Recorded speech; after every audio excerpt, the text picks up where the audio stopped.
I want to say it was Goodmead, but it could also be Bryn Sander. I honestly don't remember.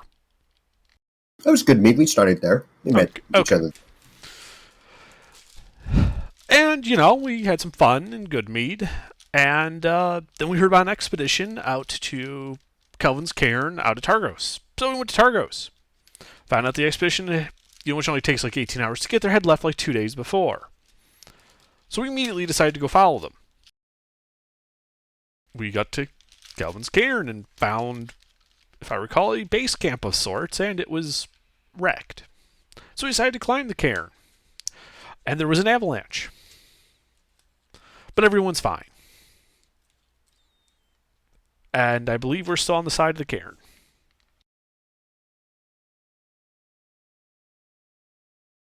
I distinctly remember there was one oofed boy on the ground.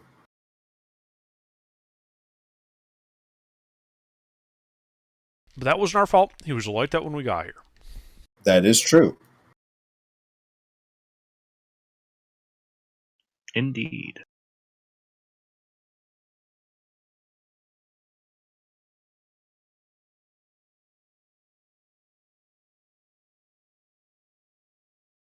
Now, if I recall correctly, I first stabilized him, triaged him with the healer's kit, He's B stable. and then I laid on hands on him twice on his head for his concussion, and then on his sternum for his ribs. Yep. He is still the unconscious. Unconscious. Any caves nearby?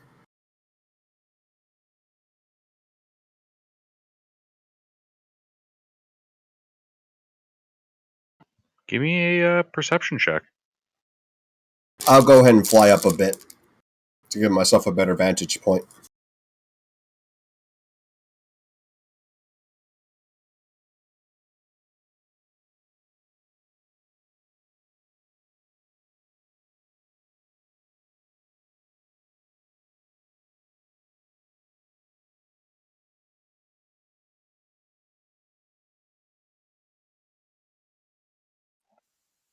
Yes. You can see that they kind of fly up. It looks like higher up the mountain is a cave. What time from where we're at right now on foot?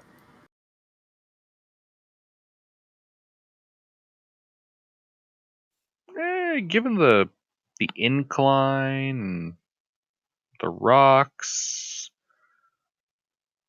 it would probably take like half an hour to scale it. Hmm.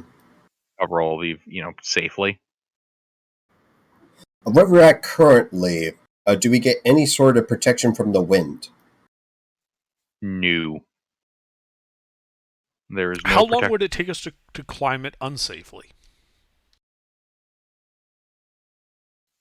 About a third that time. About 10 minutes. Hmm. Why would you want to go faster? Just making sure we know our options. Oh, okay. I'm in Yeah, no brother. particular rush. Asking the DM for an estimate. Trying to figure out how much it'll cost to do it professionally or if he does it himself. Well, there's three ways to do anything. There's the right way, the wrong way, and the elevator man way, which is the wrong way but faster.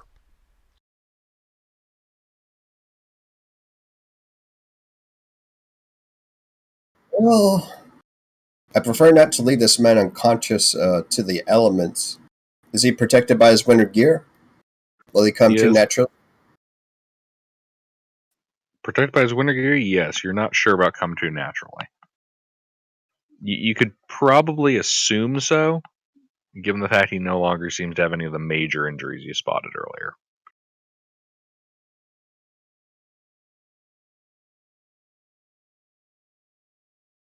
Well, I need a short rest before I can do any more work on him.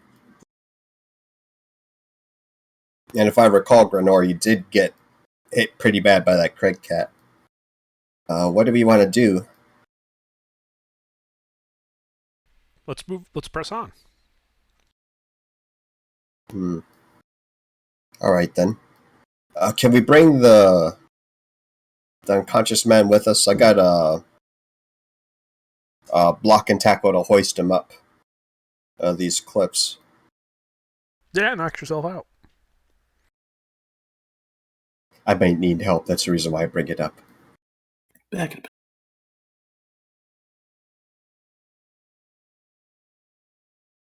Okay. Well, don't look at me. I'm not exactly, bursting with muscle here.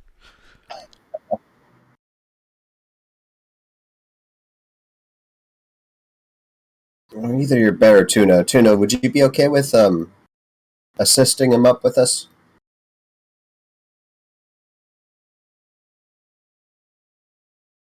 Tuna?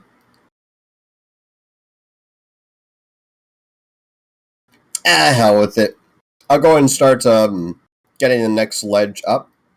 Comes to us with climber's kit, equipment, and the pythons, and some hemp rope with a grappling hook.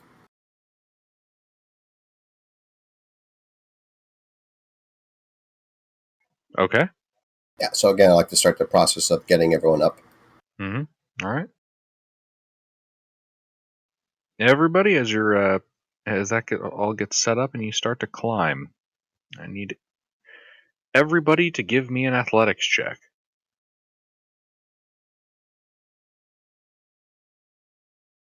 Since I'm riding on my robot, wouldn't it be my robot making the athletics check?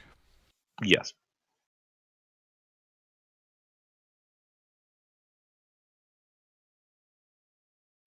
I think I have a -2 if someone wants to roll for me.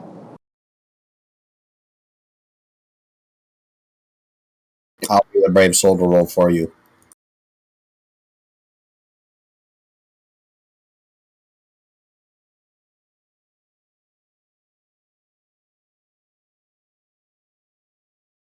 Is anybody else actually here? No. There he is. You gonna roll? Are we in initiative? No, strength athletics check in order to climb a rope.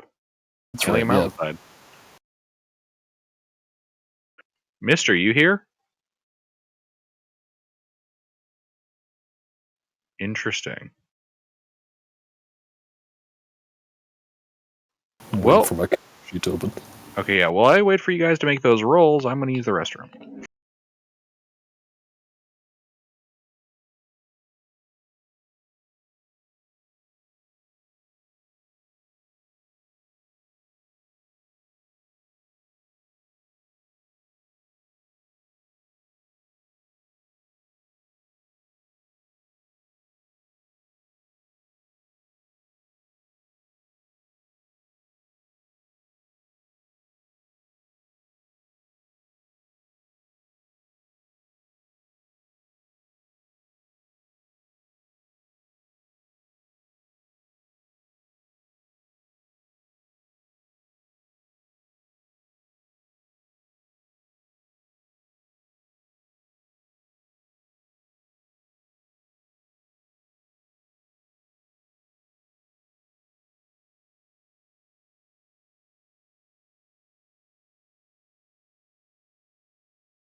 I apologize. I stepped away for a moment.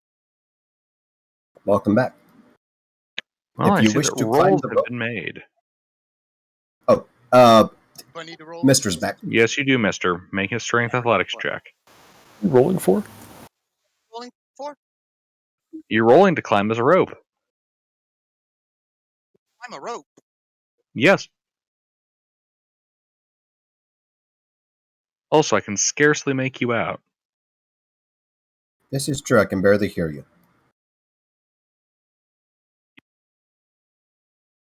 I am studying. I'm trying.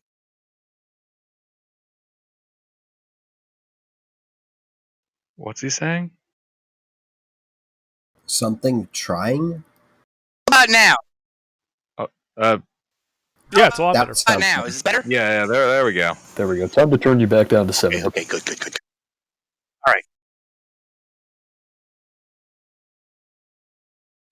Now, a couple of questions before I roll. Why are we climbing a rope?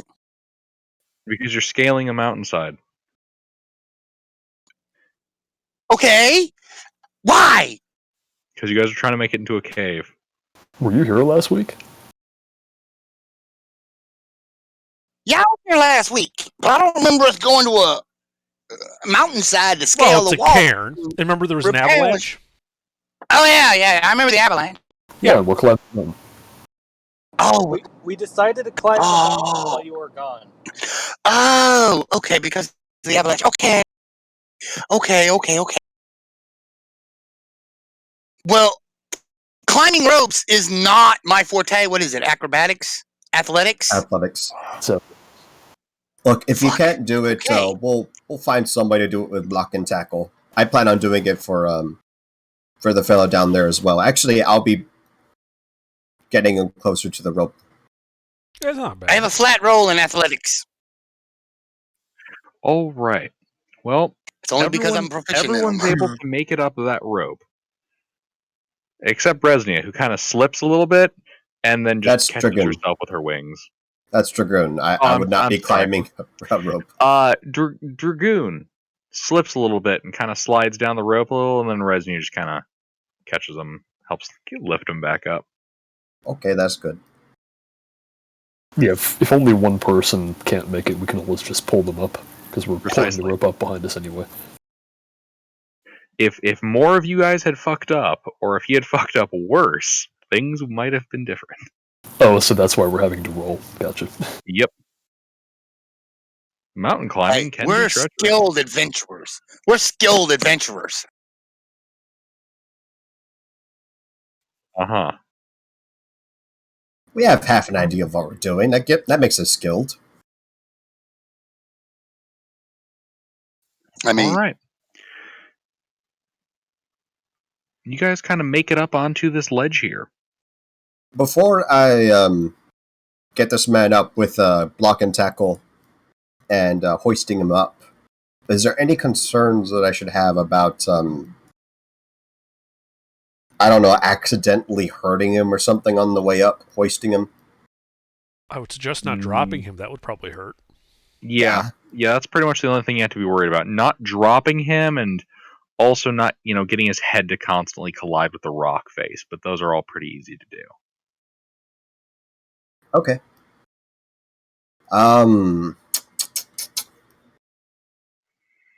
But yeah, just up here you can see up ahead of you is a 15-foot high, 10-foot wide cave mouth. There is blood on the snow at the entrance, and for some distance from the cave entrance as well. Oh, that's bad. Are there any other remains besides blood? Well, you can see a lot of different footprints and some drag marks. What And kind more of footprints? Give me a survival check. And how recent?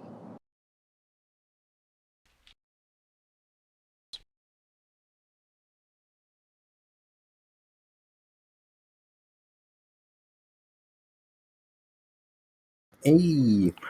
All right. So, by the looks of this,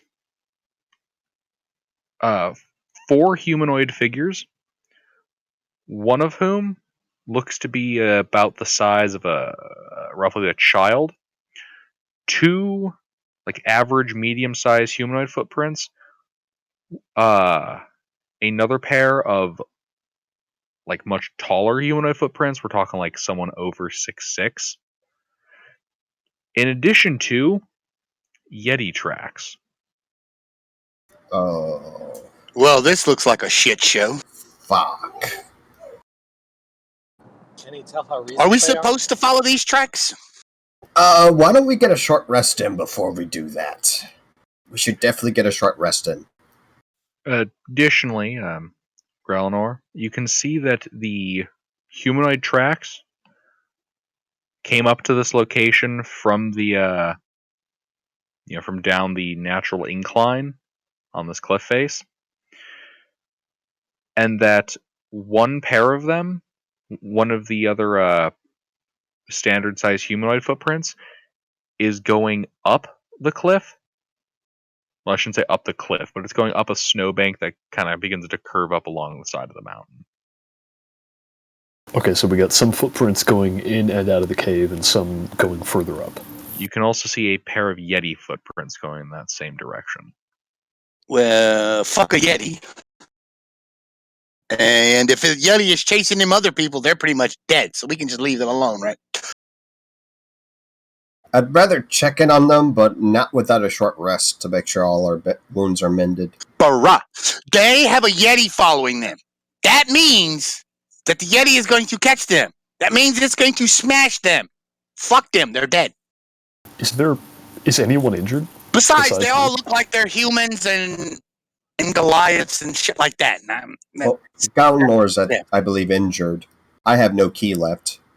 Oh, okay. Yeah. I'd like to point at a set of footprints and say those are elven.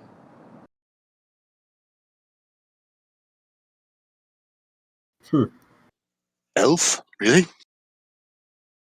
Yeah, it's that distinctive. You can just tell. Well, he deserves his fate for going with a lot of the idiots he's traveling with.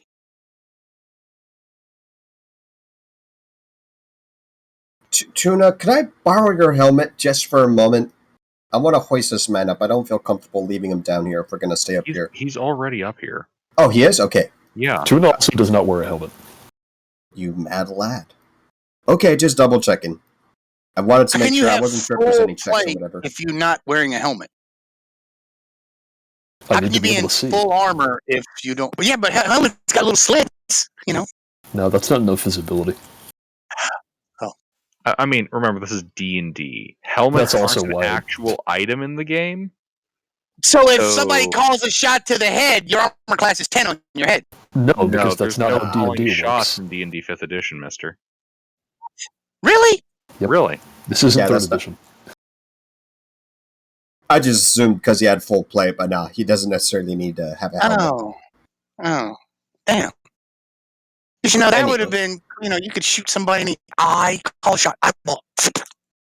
No, actually, if we're dealing with Yeti, we might be able to bargain with them with Fire. the crate cat kills we got down there as well. We could hoist them up. It wouldn't be a bad idea. Or, just a thought, we can add some Yeti kills to our tally. I don't know about this Yeti. I believe you're talking like a crazy person. The you Yeti deranged? we faced was fucking crazy. If we were lucky to survive. I think we can take them.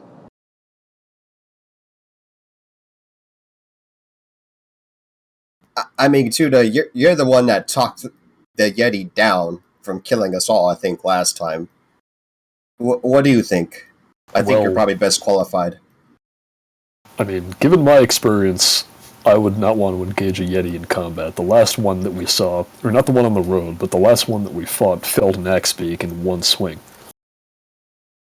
Yeah, and those things are sturdy as a horse. As a well-fed horse,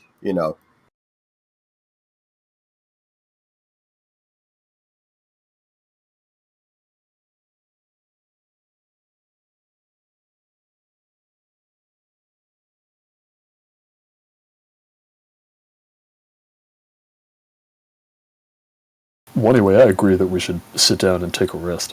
Yeah, regardless of what we're going to do. Mm-hmm.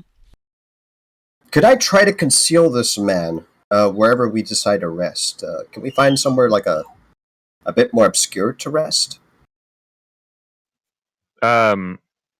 Instead of the cave? Yeah. Do you want to go up or down the mountain?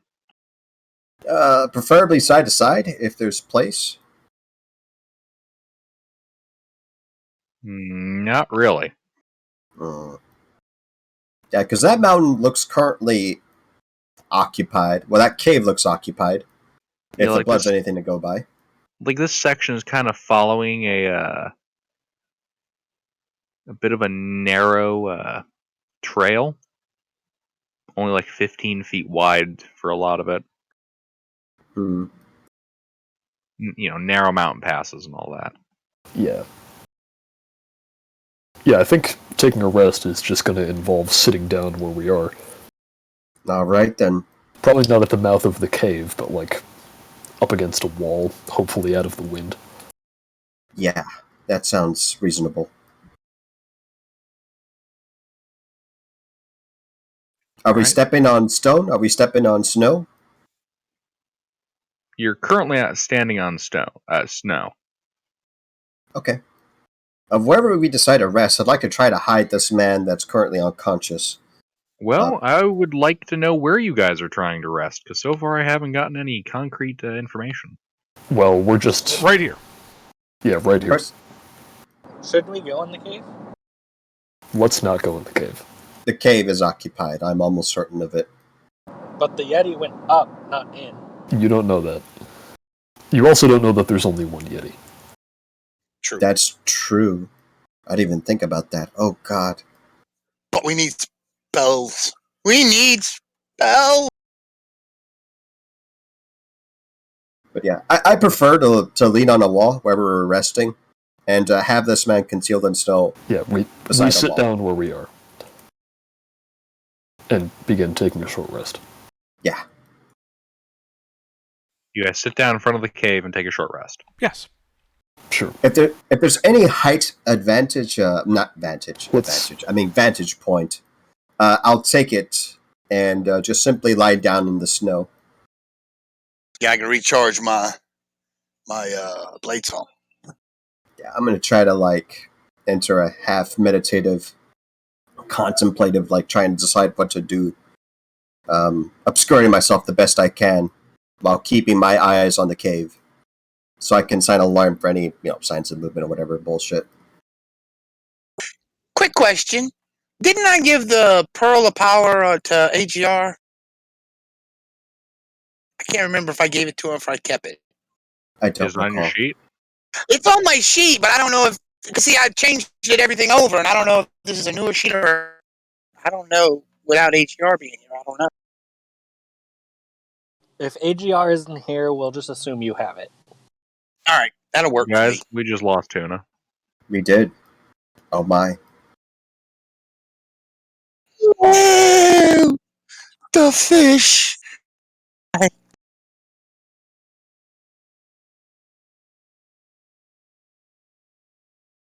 You all good, Pete? Yeah, I had to reconnect. Are good.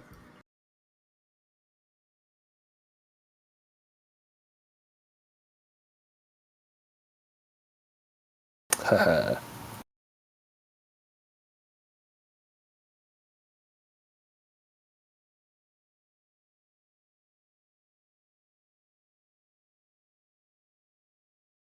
Alright. You guys bunk down for a short rest. The wind's blowing. It's cold out. This really kind of sucks. I set my flamethrower to warm. But your hour goes by and you complete a short rest. Cool. Huzzah.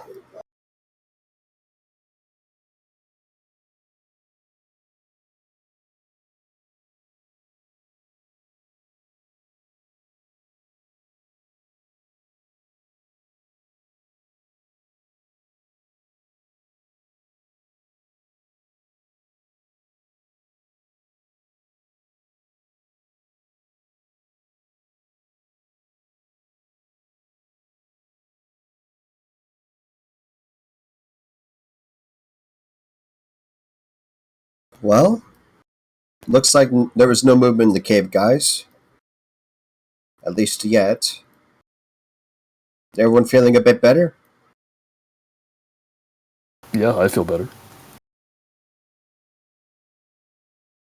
Does anyone else need additional healing before we go?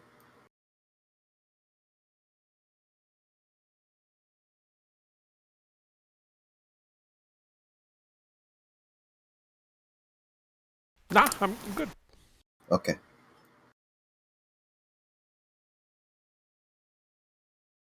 Well, I prefer to leave this man concealed for now, where he's at, and for us to figure out what happened. Are we sure we don't want to try to talk our way out of this? I think you talked to a Yeti before, Tuna. Yeah, when we go in here, why don't I take the lead on this one? Okay, go ahead. Yeah. It pains me to say this because I love me Craig Cat pelt. I mean, you can tell I'm wearing a cloak, a duster. That's one right now, but we might be better off cutting some of our losses here. All right, And I turn around and start heading back down the mountain. Well, No, I'm just kidding. no, I meant to give one of the Craig Cats that we killed. No, we're not giving him fucking Craig Cats that we killed. Not a bad idea. They might accept it and not eat us. It's preferable than, human loss. I think we could always hunt some Craig Cats. Why don't we go on some Craig hunting expedition after this? Would that make you feel better? I don't think we'll need to. We've run into a lot of Craig Cats around here. Yeah. Opportunities will present themselves. If it was your kill, Gronor, I'll respect it. Okay, great. Yeah, I just want you to know, man, these things are spooky. Just ready yourself for anything. All right. I'm not too keen on fighting it if it's like one of those things. Resnia, before you finish concealing that guy, I'm gonna leave him 3 rations. Thanks. That was a good idea. I didn't even think about that. So you're just like concealing him at the opening of the cave? Yeah, with snow and stuff. Yeah. Yeah, there's kind of a mound of snow you could, pack him into. Up to It's his all neck. loose and powdery, but yeah, you can pack him into it. Just make sure his head's tilted the right way so he doesn't immediately start suffocating, over light drizzle, snow, whatever. All right. And give me a stealth check. In order to hide him. Sounds reasonable. You know, Round nosing will not help you in any way. it won't. I'm willing to give this stranger my Craig Cat pelt if it'll help him stay alive. Okay. You wrap him in a Craig Cat pelt and then bury him. Would that give him advantage? Yes, we'll put advantage on this check.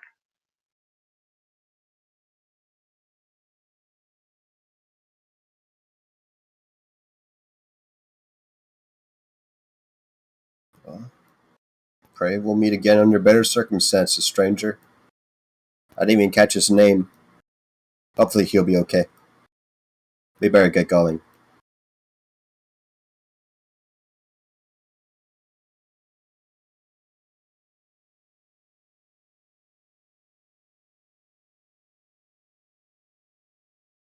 All right, well, Tuna, I guess you lead the way. All right, then I guess we start heading on in.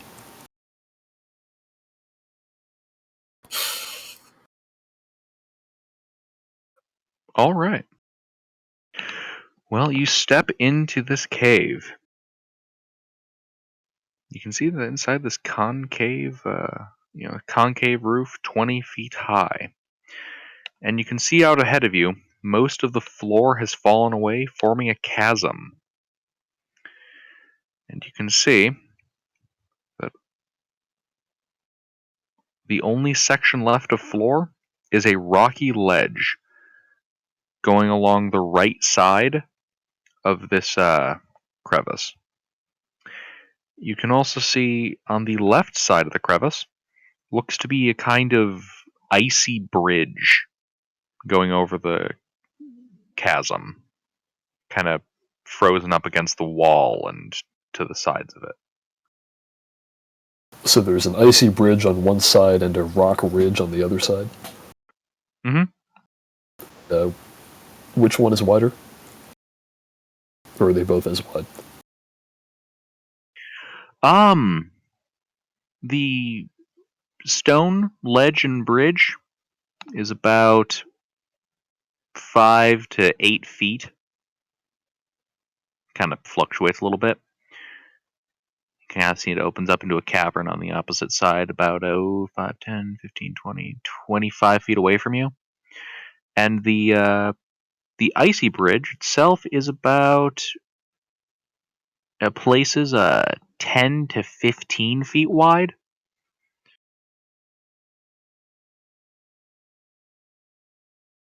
Alright, well, we should take the rock bridge. I don't know if that ice bridge is going to support even one of us. It's just ice. No complaints here. Yeah. I don't want to go on the icy bridge. Is the rock ridge, like, sloped at all, or is this a wide enough path that I think I could walk it without issue? It looks pretty wide.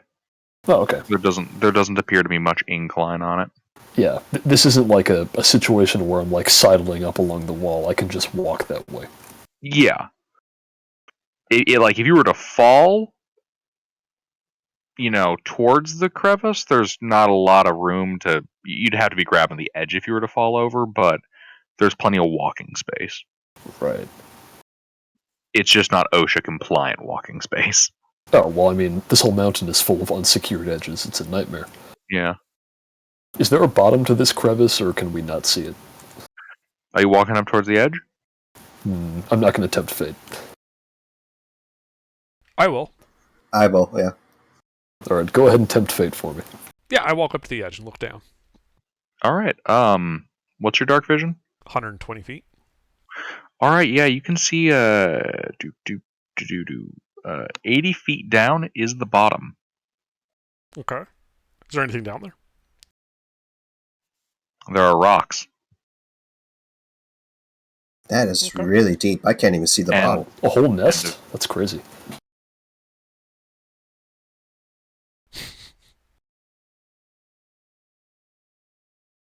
It's all those lodestones in Dark Souls 3 that make a distinct sound whenever, they drop too far. Oh, yeah, the prism stones. Mm-hmm. It's a good thing I had him look, because if I had looked, I would be like, oh my god, there's no bottom. Vertigo. Well, why don't I fly to the other side of that stone ridge and see what's there for us? If I don't like it, I'll fuck right off. It's not a bad idea. You want to go check it out? Not really, but we gotta take care of business, so I go. Alright, you fly over the stone bridge and into the next cavern.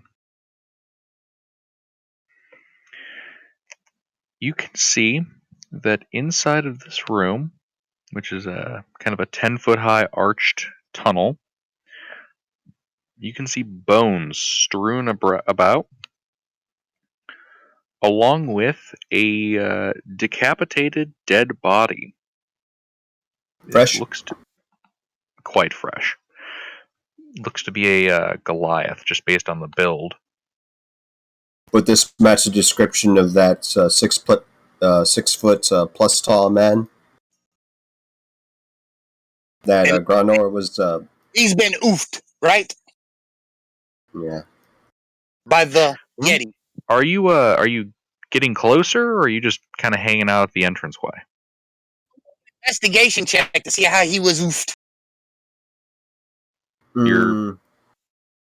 I'll go ahead and report back to them before I get closer. Okay. After I let them know the cursory information, I'm going to tell them I'm going to get a closer look. You guys are welcome to join if you'd like. Sure. I will go. I'll go back and, as soon as I get there, try to surreptitiously use shadow and such to lightly obscure myself and hide. And I walk right up to the body. You brave soul. All right, yeah. Does not stop my approach. Yeah, this looks to be the, beheaded body of a Goliath. As you kind of look around the room, though, you can also see a couple of niches dug out of the walls, which contain a couple of frozen-looking heads. A rather fresh-looking Goliath head, a dwarf head, and a third dwarf head. Is cranial trophy taking a thing Yetis do? Wouldn't surprise me. Savages. Tuna? Yeah, would I know that? Yeah, it's kind of a thing they do. Yep. This is a thing that they do. Huh. Well, I guess there's only one thing for it then, and I loot the body. All right. On this body, you find some destroyed hide armor. If you want a number for that, it's hide armor -2. Wasn't sure, but yeah, I felt a number might be useful. There is a great axe,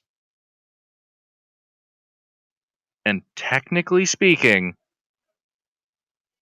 a set of winter gear, but that's kind of completely destroyed.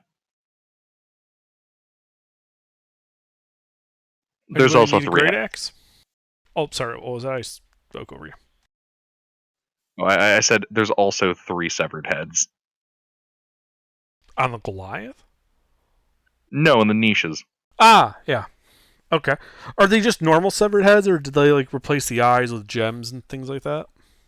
No, just there's regular dead severed heads staring back at you with their dead eyes. Huh. Want to go on record? I want to go on record as saying I called it. I told you them Yetis were going to oof the people we were chasing. I called it, and they're all dead. Well, how many tracks were in there, though? Hold on. I think there was 4, wasn't there?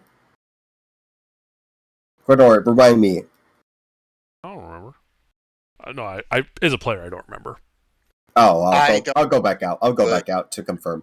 It was like 5 or 6 different prints, different sizes, and then the Yetis were following. Yeah, I'll go back out to confirm. All right, give me a survival check. Okay. Yeti, the Yeti is waiting on you. Yeah, there's like 5 or 6 different people, and So- a Yeti. There's still some hope that there's a survivor, maybe. Weren't there only like 5 people in the expedition? Or Well, if there's 5 people in expedition, that means 1 accounted for. There's 3 heads, so that's 3 more people. no, wasn't there a second dead body outside before?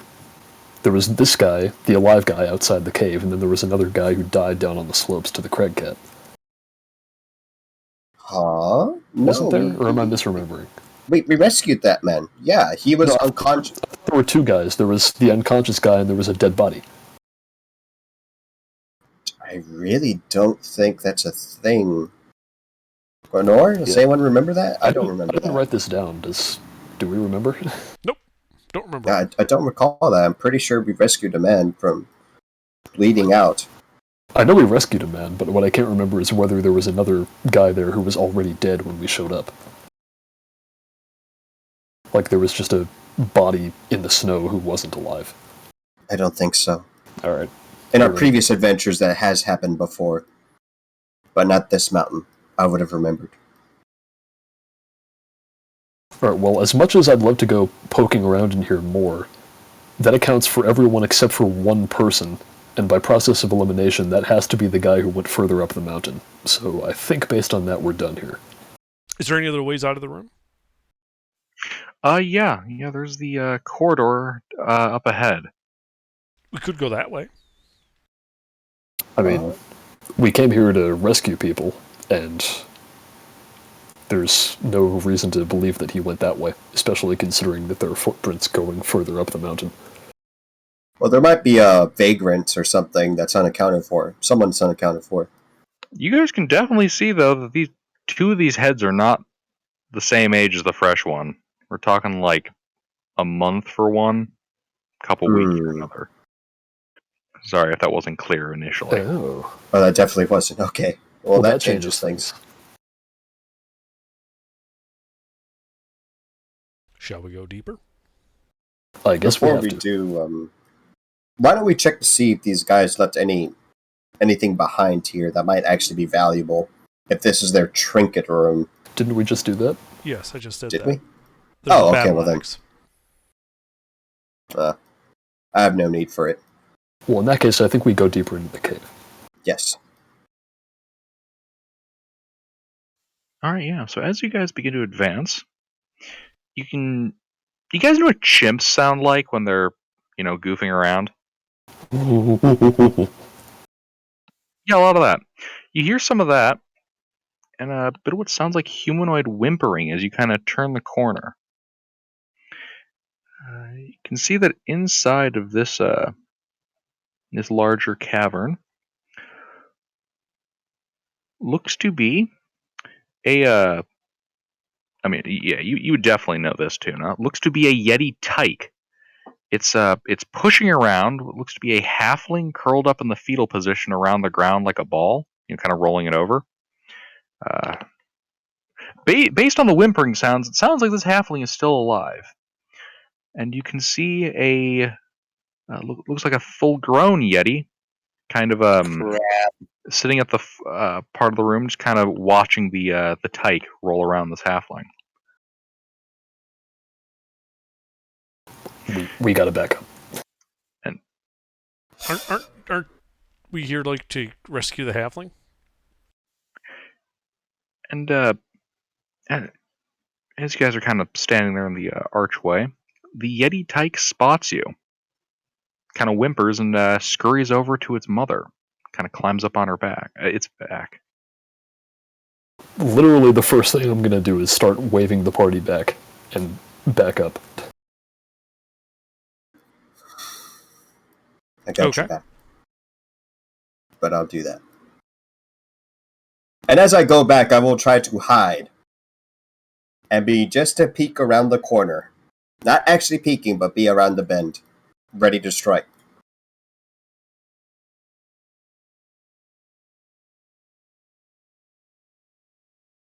Alright, so we should all be speaking quietly now, because that's what Tuna is going to start doing. And, let's see, what would I say? Well, the one thing you never do when you're dealing with a dangerous predator is go after the mom when the babies are nearby.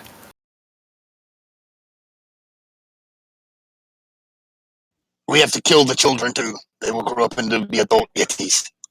They're our plague. We must eliminate them. Oh, for a bit of context though, this Yeti looks to be it does look to be a large creature. It looks to be a full-size category smaller than that Yeti you had a close encounter with. Crap. I bet you daddy's twice the size. If we go out there, we're probably going to get fucked. Okay, yeah, so as far as visualization goes, because I'm not doing a great job, this Yeti tyke, this tiny little thing, it's like slightly bigger than a halfling. Fully grown Yeti, it's large, like size of a horse. Right. I'm just racking my brain thinking if there's some kind of peaceful way to resolve this. Well, Yeah, you can there see. is.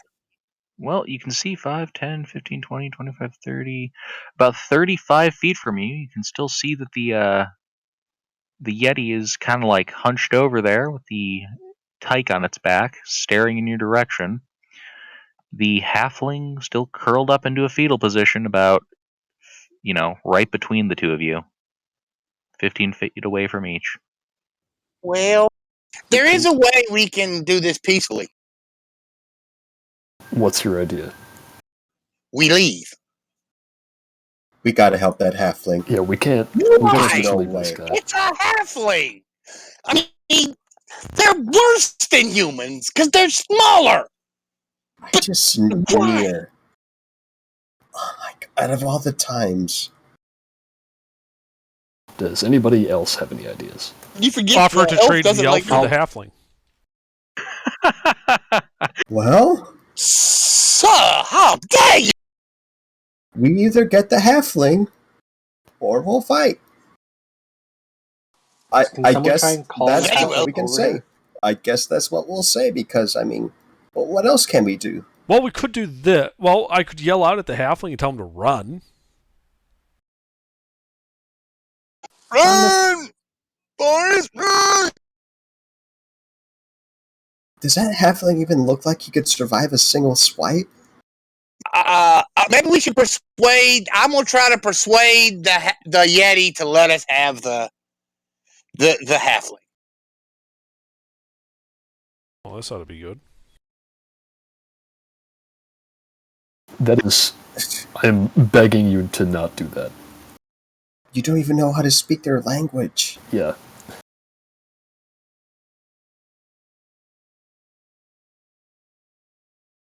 Let Tuna try.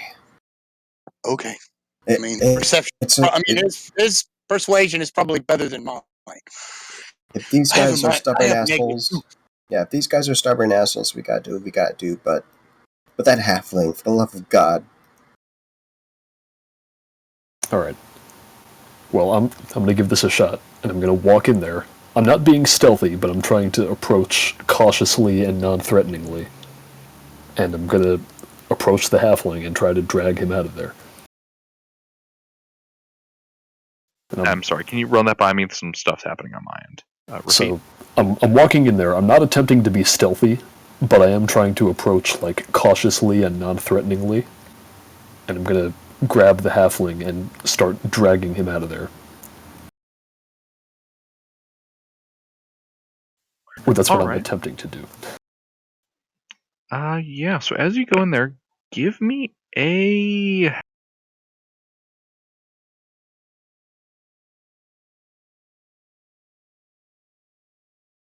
You speak Yeti, so I think I'll call this a... Give me a performance check. No. Are you communicating verbally at all? I'm not going to communicate yet. I'm going to wait till one of them says something.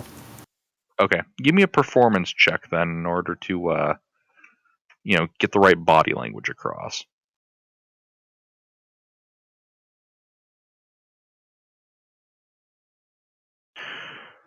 All right. So you kind of advance about 5 feet in. You're about 10 feet from the halfling. The Yeti has it's keeping its eye on you.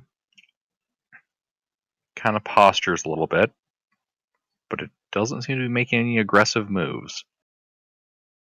Okay, I'm gonna keep going and grab the Yeti.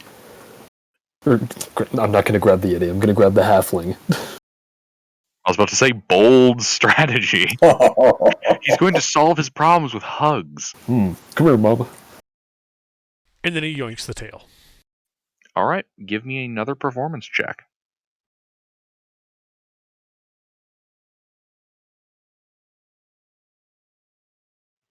All right. You get 5 feet closer. Same thing happens. Postures a little bit, but makes no aggressive moves towards you. And you are 5 feet away from the halfling. All right, that's touch range, right? Yep. All right, then I grab the halfling and start pulling.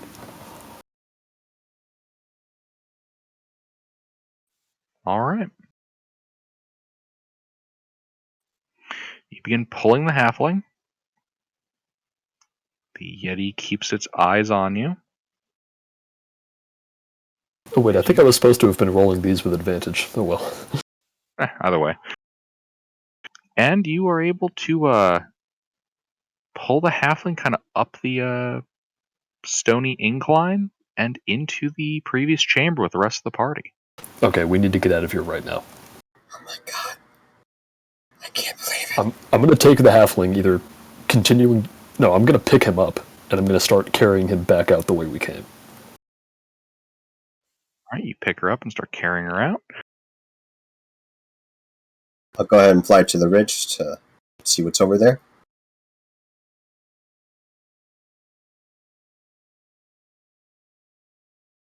Trying to get out of the cave. Alright, yeah, you fly over the chasm, you don't see anything.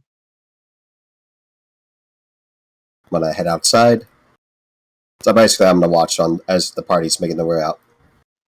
Party begins to, pull the halfling out. You guys are making it in front of the cave. Alright, well, that was terrifying. What do we want to do now? And as you guys are all You're very fumbling good. out of the cave, Oh no. you can see, about 60 feet up the path, a huge, furry, simian creature. Looks like a yeti with glowing blue eyes. Everybody run! Minus two there, It but it okay. stops. It under its arm is a giant mountain goat. Well, is he charging? Start Is he making looking my way back angry? down the mountain Am I where we first in line to see this, or does everyone see this? You are first in line to see this as you just got out there. The rest of the Oh. party's kind of picking up on this as they begin to step out behind you. I tell them, Yeti, oh fuck, and I put my hands in the submissive, please don't fucking kill me posture as I fly away and reposition to get a better vantage point on the Yeti. So I'm dashing 80 feet up in the air. Okay.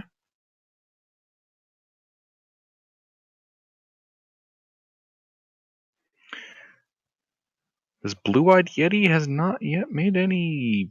He's not charging at you yet, but he is posturing quite a bit. Some chest thumping. Good-sized howl.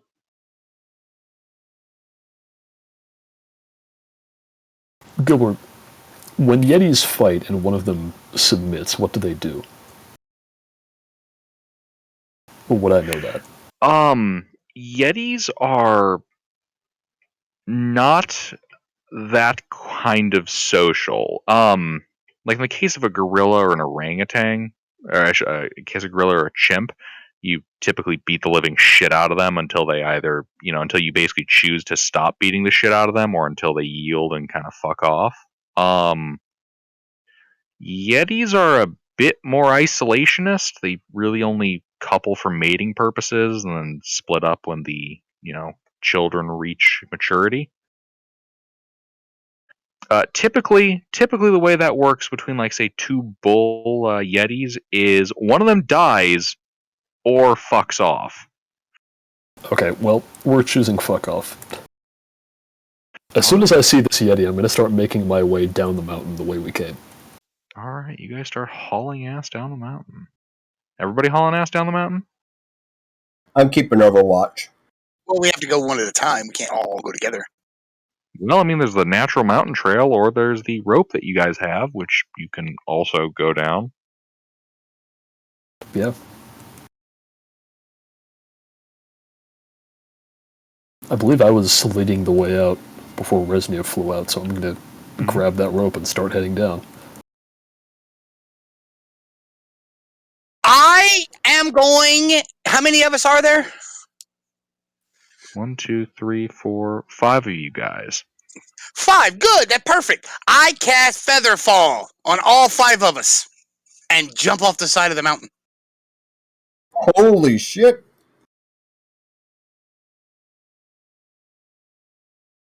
I love doing that in Skyrim. Just using the ethereal shout and leaping off the throne of the world. Oh, no. All right, yeah, you guys, so you run and jump, and the Yeti is going to start lumbering towards you guys as the elf jumps off the side of the cliff. What are the rest of you guys doing? The Yeti is about 40 feet away. Well, is it making aggressive postures towards us? It's looking fairly aggressive. That's why I I start jumped. shooting. No. How Well, far that- is the mountain? You start shooting, you say? So I'm going to get more up. I don't know how fucking All right, wide that Inish. arc is.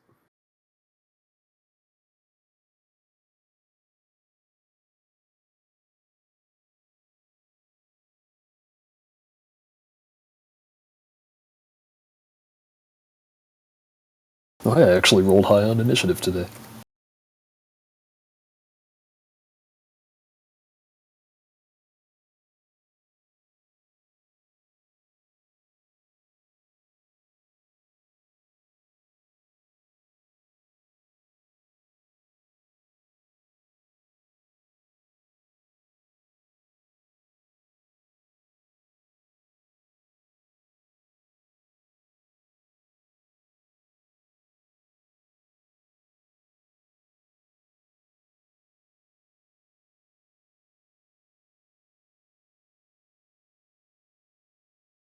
Is that everybody?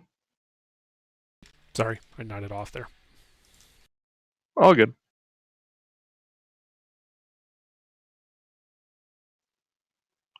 Are you sure you're still not nodded off? No, but I just put my hands on the wrong part of the keyboard. Right. All right, if someone could sequence that.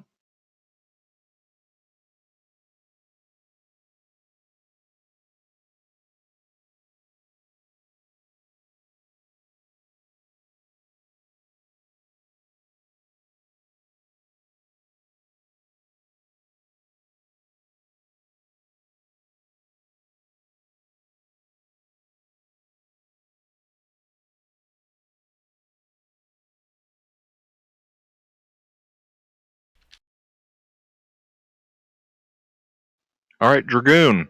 This thing is lumbering towards you guys aggressively. What are you doing? How far is it? 40 feet. No, wait, hold on. Let's be clear. Did the elf cast Featherfall on all of us? He I has. could have sworn I misheard that. Okay. Yes, 5 people have Featherfall. And how far is the cliff? Right next to us?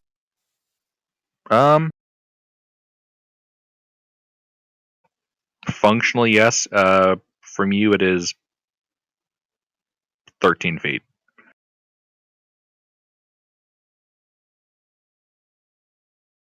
I cast Firebolt on the Yeti. Okay.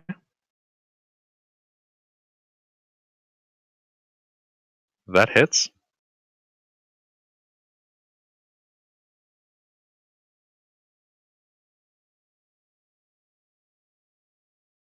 All right.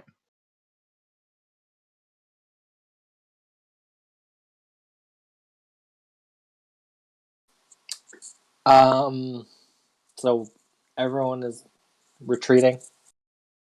Why are we retreating? It's a fucking huge ass Yeti. That's why.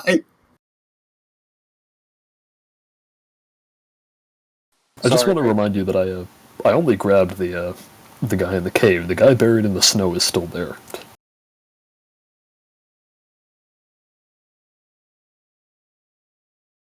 All right. What else are you doing, Dragoon? You've shot the Yeti. 6-second turns. Well, let's go. I move up 25 feet and flamethrower it. It needs to make a DC 15 saving throw. Dexterity. Because I just get in Okay. within 15 feet.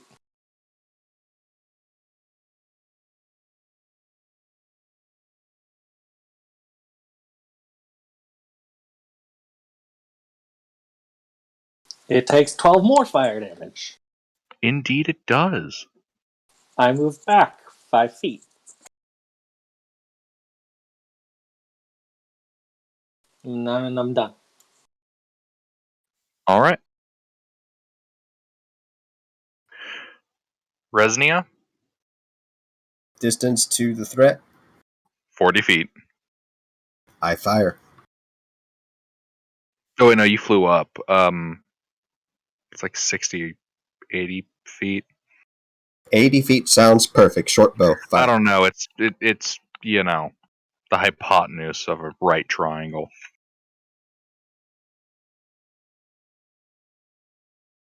Hit. Takes 5 piercing.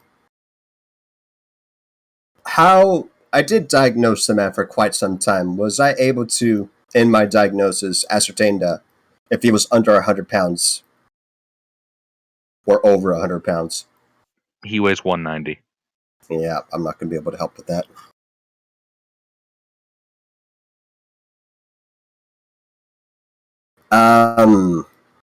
Yeah, I'm going to fly further up. I don't like this man. So I'm going to get 120 feet away from him. Mostly up. Right. Anything else? I'll look for any hazard split second that I might not notice up here. I assume nothing. That's all I can do, really. All right. Tuna. Alright, now that I've had Featherfall casted on me, I'm basically gonna just start making my way down the mountain by just like walking and sliding off of the edge in like a controlled free fall almost. Although I guess that's kind of an oxymoron, but you know what I'm saying. Right. Yeah, I know what you mean. I'm basically trying to ski down, but without skis. Right. All right, so you descend 60 feet. All right. Gregor. I don't suppose I can use my movement to descend, or is that it? You know, that's a good point. It's not a sheer cliff. Yeah, that's why you can use half your movement because the as you kind of like control your movement and kind of skip off of snow and rock. Yeah, That makes sense. So does that give me an extra 30 feet if I dash? sure. Yeah, Okay, then I do that. you are 90 feet down the cliff. Excellent. All right, Gregor. Okay, so I did cast Featherfall. Yes, that's so correct. how far down is it? Down the mountain is it? Until what point? The ground. The bottom. The bottom of the mountain is several hundred feet down. Oh, how far up? How much did we climb up the rope? Did we climb several hundred feet up a rope? No. So it's an incline. So actual ground below you, there's plenty of it at 30 feet, 60 feet, 100 feet, 90 feet, Oh, 300 feet. Yeah, It's not a sheer cliff. It's an incline. A okay, steep good. incline, but an incline. Then that changes what I'm going to do because I won't jump if it's not a it's not a cliff. If it's an incline, I won't jump. But I did cast Featherfall so we can move pretty quick. A steep good. incline. We're talking like 70, 80 degrees in places. And how far is the Yeti? 40 feet. Well, then I suppose I am going to wait. God, please don't think about actually approaching the thing. Don't do it, you racist bastard. No. No. That's not what I'm thinking of doing. Okay. I'm doing something even more crazy. There is the other guy in the snow still. We do it. Okay. I plan on getting it later. So where we are, does the mountain continue up in an incline? So we're like at a halfway point, or are we at the top, or where are we? You guys aren't quite at the top, but you're about 75% up. So what does the above us look like? Is it real heavy with snow and stuff? Yeah, there's some pretty thick snow. You ever seen the top of Mount Crumpet from the Grinch? It kind of starts turning into that towards the top. Okay. Could I, if I cast Thunderclap, could I cause an avalanche? Oh my fucking god, you insane man. I mean, it gives me 100-foot radius sound, and it's loud enough that, people can hear it up to 100 Oh my feet. god. So could it possibly start an avalanche? How big is your brain to... Mister, do you think you're able to weather an avalanche better than a Yeti?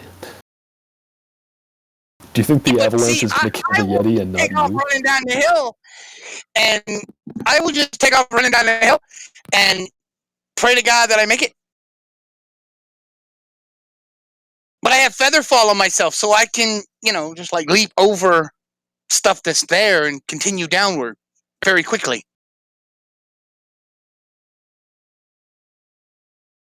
Up to 60 feet and around in a turn,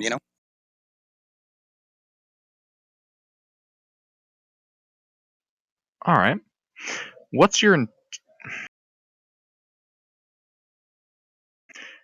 So you're going to use Thunderclap, centered on yourself, My try to create an avalanche. My intelligence is 16.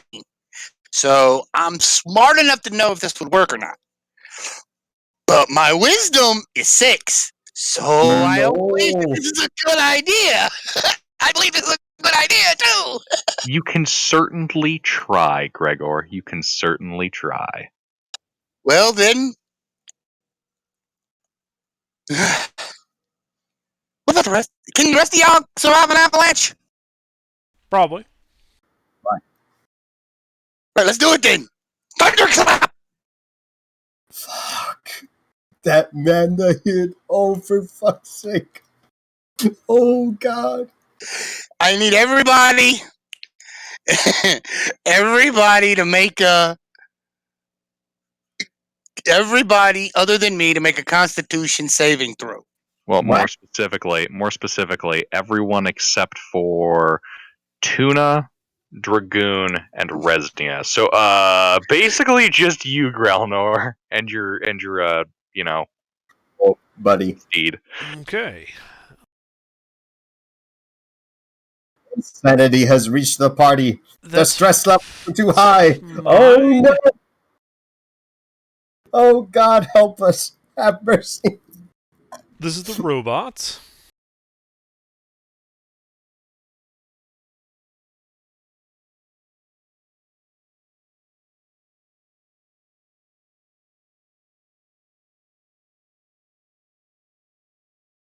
Yeti needs to make one too. Unless he's immune to No, the thunder Yeti damage. doesn't. The Yeti is not in range of your thunderclap. It's got 100-foot of range, though. Are you sure you're not thinking of Shatter? No, thunderclap. It says all in fucking 100 can be heard up to 100 feet away. Each creature within range other than you must succeed on a Constitution saving throw. Wait. Mister, the range of It's only thunderclap is 5. 5 feet. Oh yeah, that's right. Yeah. Okay. Yeah, I see Yeah. now. Yeah. See now, yeah.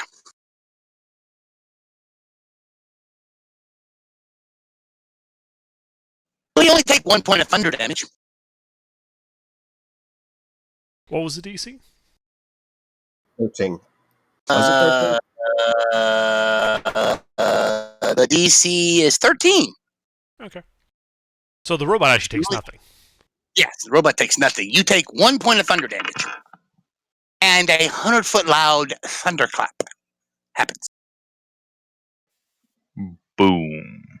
The thunderclap goes off. Avalanche? And everyone can hear the sound of cracking, straining snow and ice. Bye! Jump down in.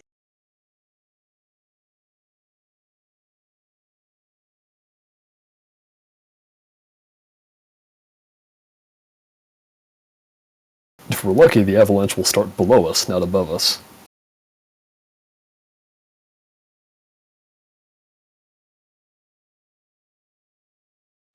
All right. Grelnor, you can see the Yeti 40 feet from you. You hear the clap of thunder as it kind of hurts your ears, and you hear the sound of ice and snow beginning to move and break and strain. Uh-huh. A low rumbling coming from above you on the mountain. Oh, I'm so tempted just to charge the Yeti. Please don't give your life away like that so unnecessarily. There is still another person up there who needs to be rescued. I know, I can't help, I'm sorry. All right, I'm going to touch my robot and cast Longstrider on it.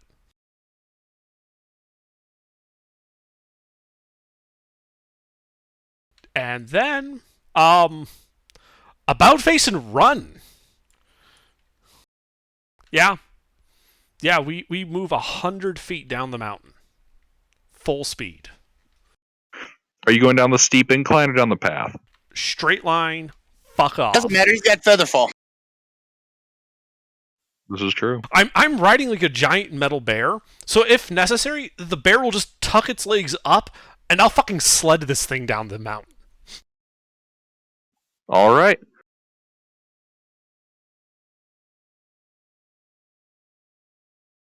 Yeah, you guys hear Growlnar, this little gnome riding this mechanical bear down there, and you just hear him going, "Yippee-ki-yay, motherfuckers!" All right. Happy trails, Grailnor. The Yeti's turn.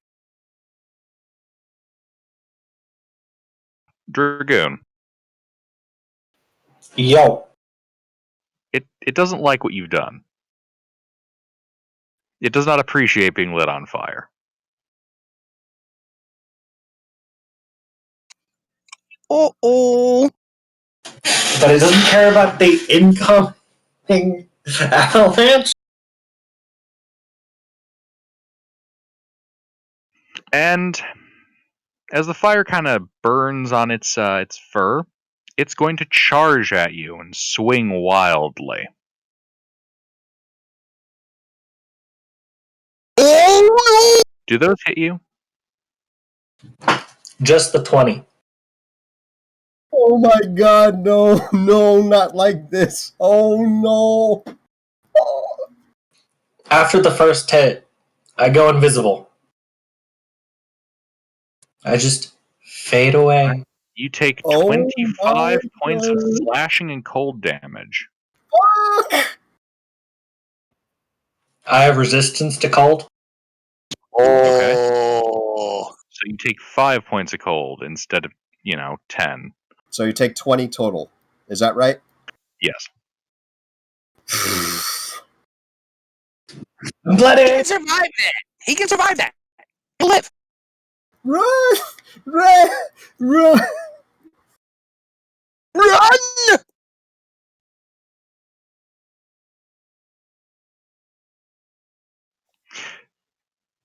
And, yeah, it's going to end its turn.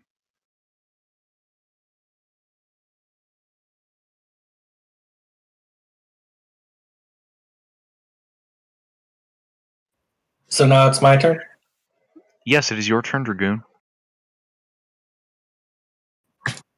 I'd like to dash, like, to the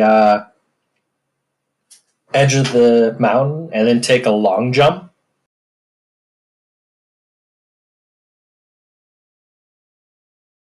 All right.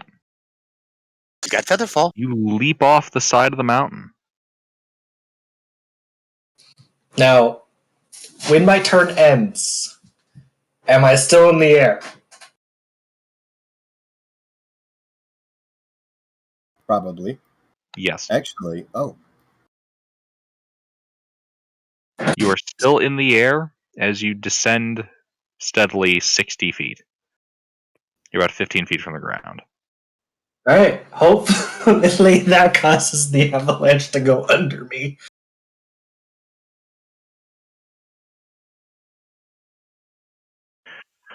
All right. Because Resni is the only one still in functional combat with the Yeti, Resni, are you doing anything? Yes, I am. I need to know several things. One, the position of my rope that has the grappling hook. Two, if I had a block and tackle in that grappling hook, since I mentioned about people having Yes, difficulty including. that is still there. That is set up at 20 feet away from the opening to the cave, hanging over the edge. And Pretty three, much what right is? where everyone's jumping off of. Well, there's many parts of this. Bear with me. So three, position from that to the man that I hid. About 15 feet. Last question. Does that man have a belt? Yes. I have to try. I have to try for him. Could I fall, controlled fall, expending minimal feet of movement to get to that rope?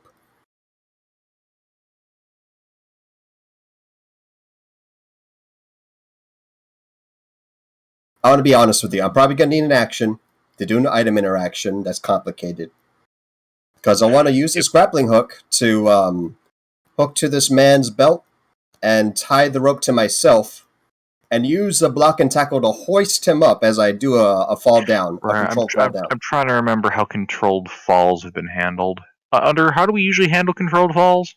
We don't. What do you mean by a controlled fall? I don't want to expend movement speed flying down. Basically, stops might flying matter. and then uses wings to You have slow feather to fall. dive. You fall at a fixed rate. Oh, okay. The spell Featherfall dictates, I think, it's like 60 feet around. Okay. Yeah, that's true. Never mind. That fixes it. Perfect. Yeah, once you hit 60, you just stop accelerating. Okay, Like block and tackle. Like a Camry. Block and tackle rules as written allows me to carry quadruple the weight. I'm gonna figure out and see if that's true. So I do what I say. I fall down to the rope. I retrieve it. I fly minimal distance to the man. The distance in between. 15 feet. That's 15 feet. And I hook the grappling rope to his belt.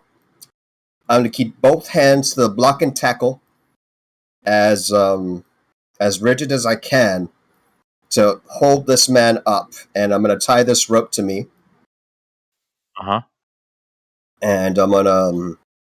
that probably uses an action. I'm going to use my bonus action to fly the remainder of my movements, dashing. And I'm going to start getting away. Getting as far away from the mountain as possible. Let me get this straight, though. So you are anchoring the block and tackle on yourself while pulling on the block and tackle in order to carry this guy. The rope that the other side of the block and tackle is attached to me. I am using the block and tackle to get myself leverage to pull this man up with the rope that's attached to me. And on the other end is the man. I know it's kind of a weird concept, but that's the best I can think of. What I'm hearing here is that the man is hanging off of you with a block and tackle between the two of you. Effectively, that is the only reason why I'm even able to carry him. I'm not even sure if block and tackle works in that situation. Underdark, is that how block and tackle works in this hypothetical situation? No. That's... Where the fuck is the other part of the force coming from? I know, right? Yeah. A block and tackle works by trading linear distance and rope pulled at the bottom for having a mechanical advantage in lifting a heavier weight a shorter distance. So usually they're expressed as a ratio, like 4-to-1, say. So you pull the rope 4 feet, it lifts something 1 foot up, but with more force than you were pulling that 1 foot rope. Well, fuck me. I'm not giving up. I'm just going to attach this man to the rope with me.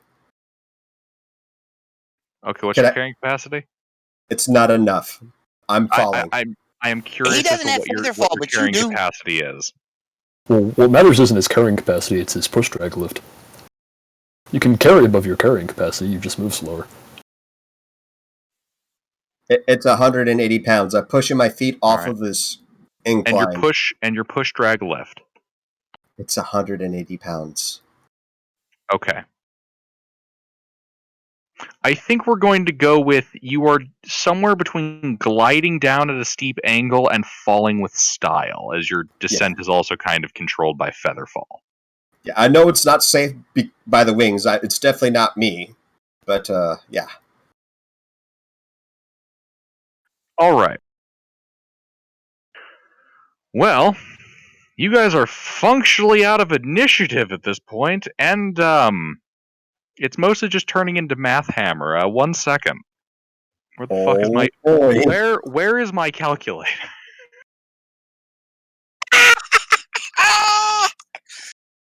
If I remember how this worked the last time, I don't think any of us have a chance of outrunning it, except for the people who can fly. Even me. I got something... Which doesn't include you, because you can't fly anymore. Alright. So, all of you guys, you are bounding straight down the side of this mountain. Grelnor, you're sledding down it, hopping over bumps and all that with your sled bear. Looks pretty cool. Resnia, you're falling with style. and probably going to crash. Getting kind of close to the surface. Tuna, you're doing something similar. Controlled descent. All right. Dragoon, what? I'm guessing you're trying to use your flamethrower as a jet engine. That was a joke one time. Although I would like to use my flamethrower to melt any snow that gets too close to me. All right. And Elf, I take it you're also trying to control your descent as you run down the steep slope? Yes, of course. All right.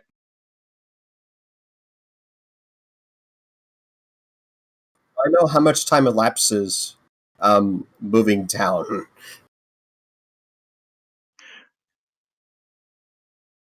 Why? Is there something you're going to attempt to do? I will attempt to glide down a safe distance. I'm not sure how steep this mountain is. Pretty steep. What I know the mechanics of Featherfall. The spell lasts for a minute. Yeah. So Yeah, within like the last few seconds, I'm looking for a place to land safely. You are still on the side of the mountain. Can I glide to a place where I can get purchase? Define purchase. What are you trying to do? Trying not to die. Uh-huh. Well, that doesn't help me come up with what you're, figure out what you're trying to do. So, Well, if I understand this one thing, we're still falling. Featherfall is almost up. Am I I understanding can this cast correctly? it again. I can cast it again. He can cast it again without even using an action. Oh, Yes, I can. okay. My bad. all right. The words panic were in my head. That's fair. We got this, man. Relax. We got this. We're gonna survive this. Because that only really helps you for about 3 rounds by my math here of his second casting of Featherfall. As the avalanche catches up with you all and envelops you in snow. All right. So, I thought you said the mountain was only several hundred feet tall.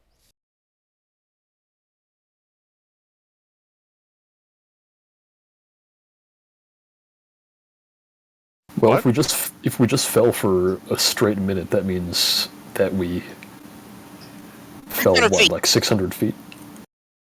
There's 10 rounds in a minute, and there's 60 feet around. So I'm moving 100 feet around. yeah, several hundreds on my part is a misnumber. Sorry. So if I cast it twice, that gives us 1,200 feet. No, that Except was for my point. under. Do we run a mountain? It's for also an under. issue of this thing is moving like a couple hundred feet twice around. You guys are getting caught by it pretty much no matter what. Oh yeah, I knew As long that. as we have enough Featherfall to reach the bottom. Yeah, we'll see about that. Also, I would like to I have done can one cast thing it before 4 this. times. guys.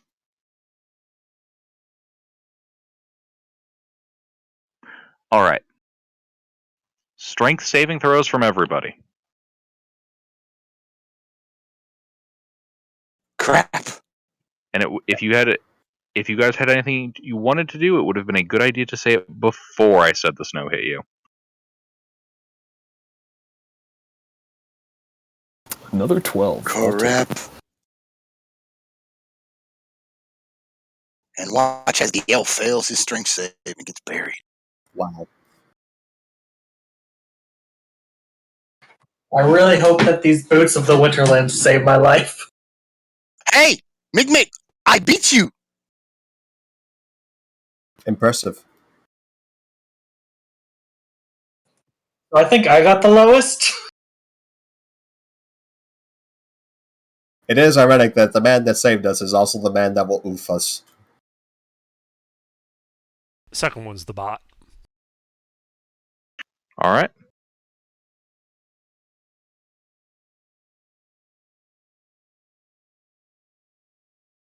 Well, to start with, The DC is 15. Those of you that pass 15 take half of this. Those of you that failed take full. 3 bludgeoning damage. All Hey, right. that's cool. Yep. I can handle that. Is there a catch to that? All right. Oh, yes, there is indeed a catch to that. Yep.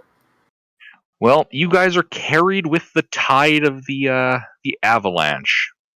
You're all blinded. You can't see anything, but you know you're being tumbled through snow. As eventually, it comes to a rest. All right. Everybody is blind and restrained. If it helps, you also all have total cover. I try to stabilize the man, prevent him from dying that's tied to me, and try to work on untying him from me. You are currently buried in snow. Like we were talking solidly packed in. I begin crawling my way out, or digging my way out. I cut myself free. Hold up. We're going to go down the line here.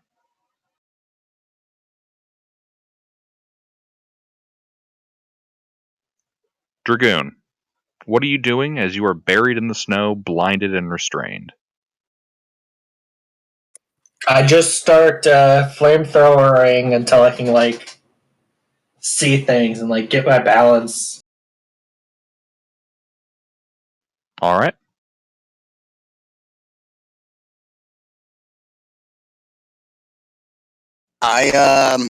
One second.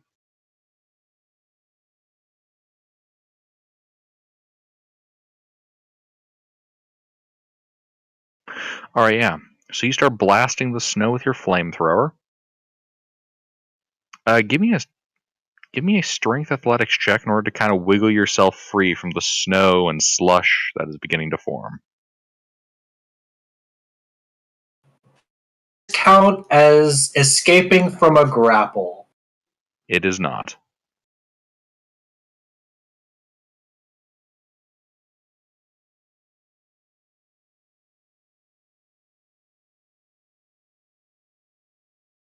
All right.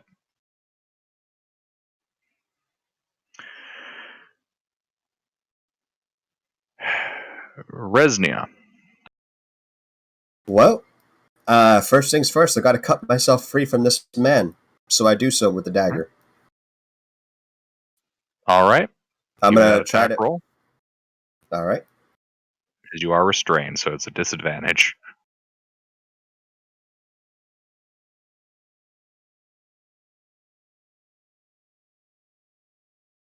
He's right there. I don't think he can resist, but good, I get purchase. You are okay. Roll damage because you said you're trying to cut yourself free. All right, you are able to cut the rope. I'm gonna try to hear for signs of other people. I don't think I can do anything else this turn. Give me a perception check at disadvantage.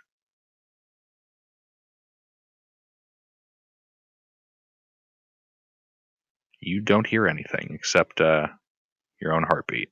I think that's all I can do right now. Tuna. Alright, I would like to attempt to dig myself out. All right, strength athletics check. Alright, let's see here.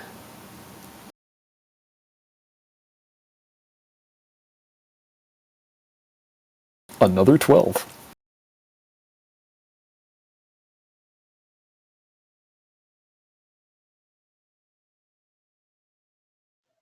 All right.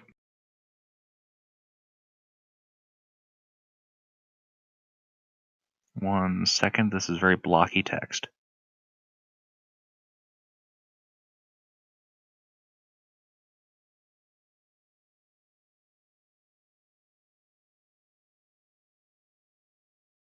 All right. You break the surface of the snow, dragging you and your halfling cargo with you. How is he looking? She's looking like she's just been through an avalanche. But she's conscious. Yes, and extremely exhausted. Okay. I was going to introduce myself after we were out of that whole situation. But for now, I'm just going to gently deposit her in the snow and start looking for other buried people. All right. We'll get to that in your next turn. Gregor? Well, I wanted to roll for it, but sure. I Are we mean, you've doing- already used your action to pull yourself Oh, free. right. I got you. Toss an action just to get out. Okay, I'm restrained, but can I wiggle my hands? Yeah. Yes? The space behind it gets filled with snow, but yes. I cast Thunderclap. Okay. Let people know where I'm at. All right. Because that is the only attack spell I have. A bunch of you guys can feel like a low resonating boom through the snow. Tuna, you can see about 30 feet to your left, a cloud of snow burst up out of the ground and then fall back down. Does this sound similar to the... Okay, so for context, Tuna was already over the cliff when the avalanche started. Does this make the same sound that I heard before the avalanche? It sounds pretty similar. Alright.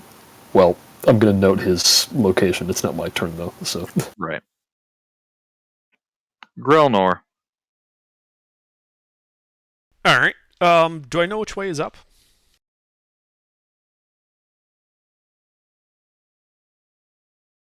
Yes. Firebolt. We'll return momentarily. All right. You blast the snow immediately around you. It melts. Okay. Can I see out? You cannot.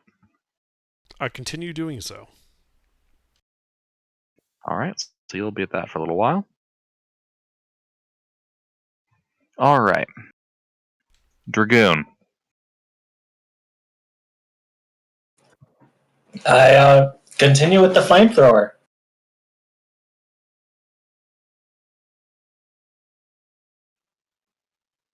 Okay, give me another one of those strength athletics checks. Wait, oh shit, I forgot to have Under do one of those. Under, give me one of those as well. I'm sorry. Why? I don't understand what I'm making a strength check for. I'm literally shooting a Are you firebolt. attempting? Yeah, are you attempting to wiggle free from the snow as you're blasting it? No, I'm just blasting it. It's gone. Okay. All right. Am I still in the snow and stuff? Yep. There's a lot of slush forming around you, though. Water's You know what? beginning to kind of seep into your winter clothing. Since that was a bonus action, and I heard another thunderclap, and I didn't hear any rumbling of an avalanche, I'm gonna do a thunder wave.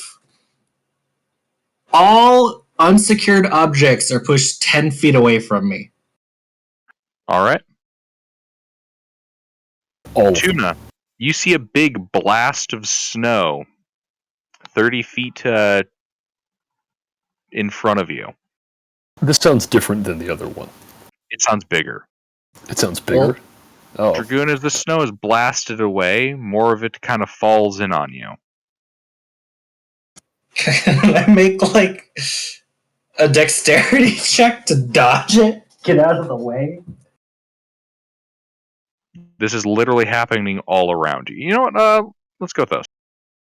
Give me a strength saving throw. Not acrobatic?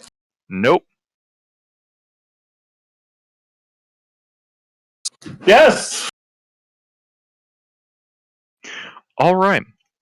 As you I have blast the snow away around you, you're able to kind of avoid getting buried again for the most part. You can see the sky above you. You're in a little bit of a crater, and you're only about, waist deep in snow. Tuna, you can see him. By the way, the boom is audible out to 300 feet. All right, everyone hears it. Resnia, Did I hear it? you heard it. And also the other little one. Yes, everyone heard those. Okay, how far away are those two? You don't know. Well, I'm going to try to dig my way up in a swimming manner, and then incline like a sideways up, if that makes any sense. Mm-hmm. Because I don't got any meme magic. I mean, neither. I'd kill for a firebolt, but all I have is ray of frost. I got unarmed strikes available to me, so All right. I'm not sure if that'll help. It You can doesn't. punch the If it snow. helps with technique or whatever. A strength athletics check.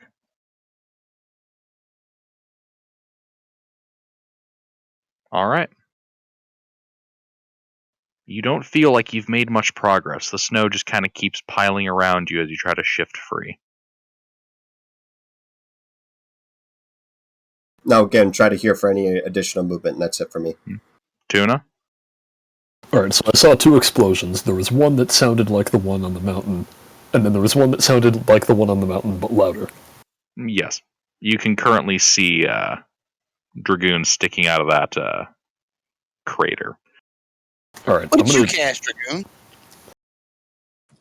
Thunderwave. Alright, as Vegeta Yeah, that's finishes what I was gonna exploding do, out of yeah. the mountain, I'm gonna try and dig what I don't know is Gregor, but what will be Gregor out of the snow. All right. You start digging. Give me a strength athletics check.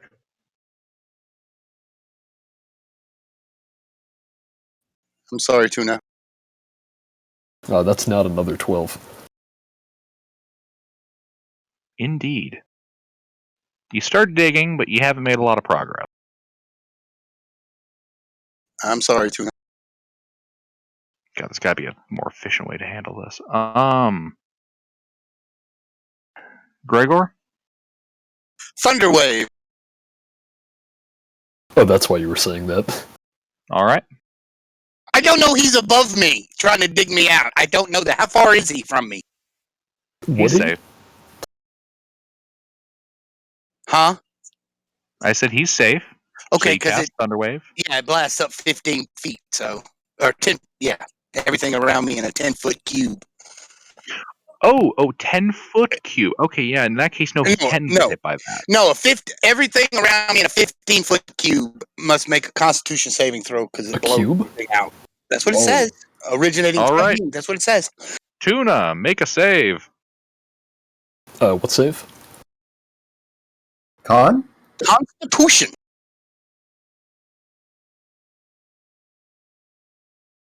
Okay. Uh-oh. What spell did you say this was? Thunderwave.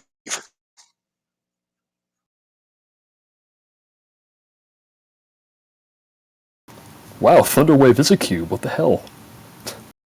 That doesn't make any sense. Originating on me, a cube outward. 15 feet. Okay. That I'm doesn't trying make to any move straight sense, up but so I can guess just that's what blow it out is. of here. All right.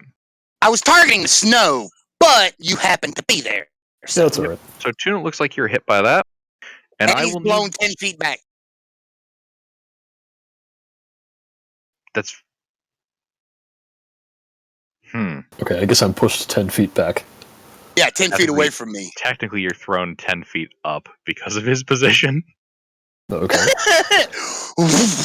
All right, Tuna, you were blasted up into the air and then fall back down into the shifting snow above Gregor. What the hell? Who put a landmine here? Sorry, Additional. fish. It's a mistake. Thank you, though. You take 1 bludgeoning damage, Tuna. Oh. Also, I need strength saves from the both of you. Strength saves? Yep. Is this against prone? No, this is against the snow consuming you. Oh. Hey, look at that. The elf got out. Oh, God. look at that. Tuna fell in. All right, Gregor, you're currently You're currently able to somehow scramble to the above the snow as it buries you. Tuna, you're buried in his place. You basically fall into the spots where he was previously standing, and you are now buried again by the snow. Can I look around and see how many people are left? How many people are actually out? Or is anybody out already? You can see Dragoon. Help me drag him out! The fish is caught! I'm pointing down to where the fish was. All right. Towards Dragoon. Right. And that's the end of my turn. Grelnor, you can feel that the fire bolts don't seem to be doing a lot of damage to the Okay. snow. It should say it doesn't feel Am like I mounted on my bot still? I did pass the strength save. Yeah. And also, you took, like, Mountain Combatant, right? No. Yeah, I thought you had that anyways. Never mind. Yeah, you're still attached to it. Great.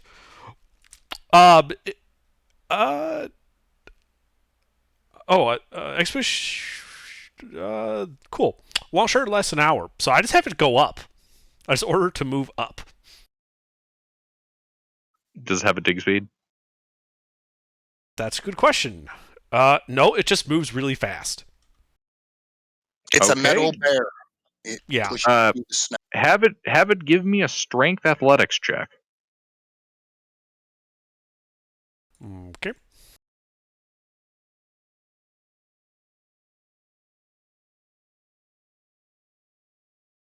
All right. Your bear pulls you out of the snow as it digs through the surface. Great. Once we're on the surface, I will cast Mending on him. Oh, wait, no, that takes a minute. Oh, I'll start casting Mending on him. Because it got scratched. We could use the robot to dig out the fish.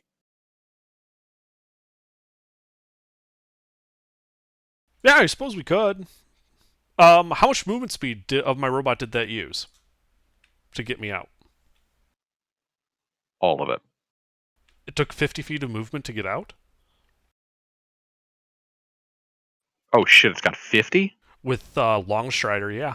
Oh shit, no, in that case, yeah, you still have that extra bit of Longstrider movement. So it has 10 feet of movement? Yep. It dives in after Tuna. Okay, it moves 10 feet towards where Tuna is. It jumps. It jumps towards where Tuna is. It still doesn't have the distance to get to him yet. Oh. He's like 30 feet away. So, alright, well, I didn't know it was that far. Sorry, I thought it was like 10 feet away. Yeah, in that case, it's moving in that direction.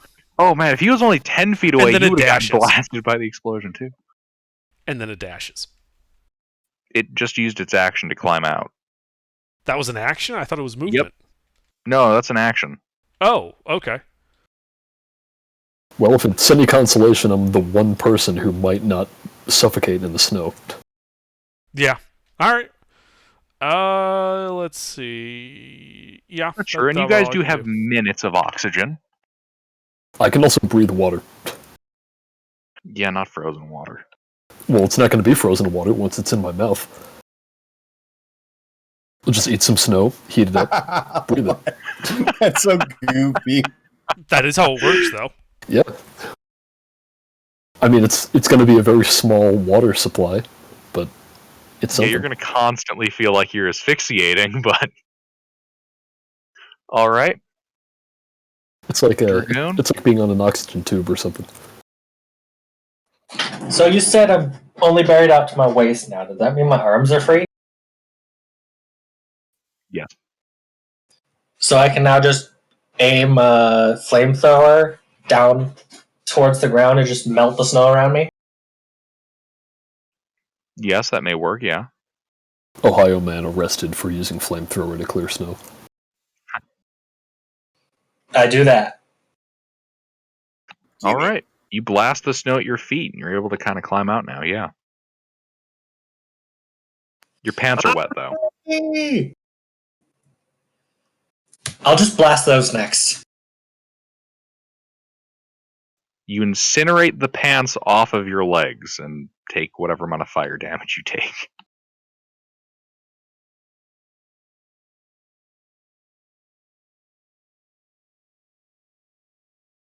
I assume you're not actually doing that, right? No. Okay.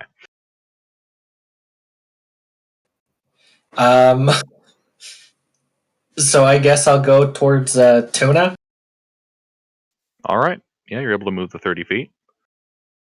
Or do you have less than 30 feet? I have exactly 30 feet. Okay, yeah, you're able to get over towards the crater. And with my action, help pull him out. Strength athletics check as you attempt to dig in there to find him. He's not like covered in snow. He's buried in it. Well, I stand out and prepare my flamethrower for next round.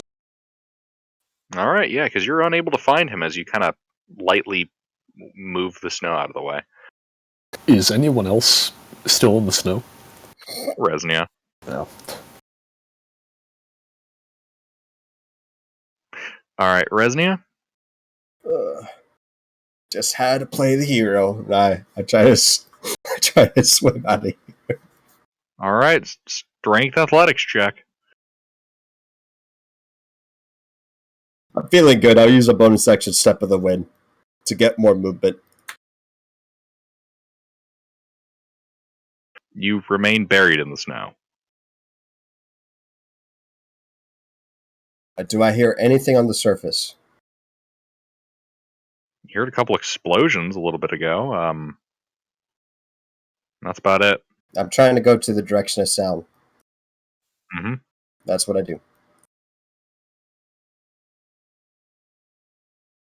Tuna. All right, I'm going to try to dig myself out again.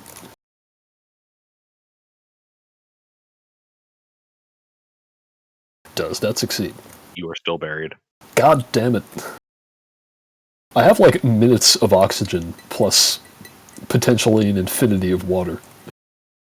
You know, that's a fair point. I think given the amount of time we have... Yeah, that's fair. The amount of time, at least for you, they can definitely get you out.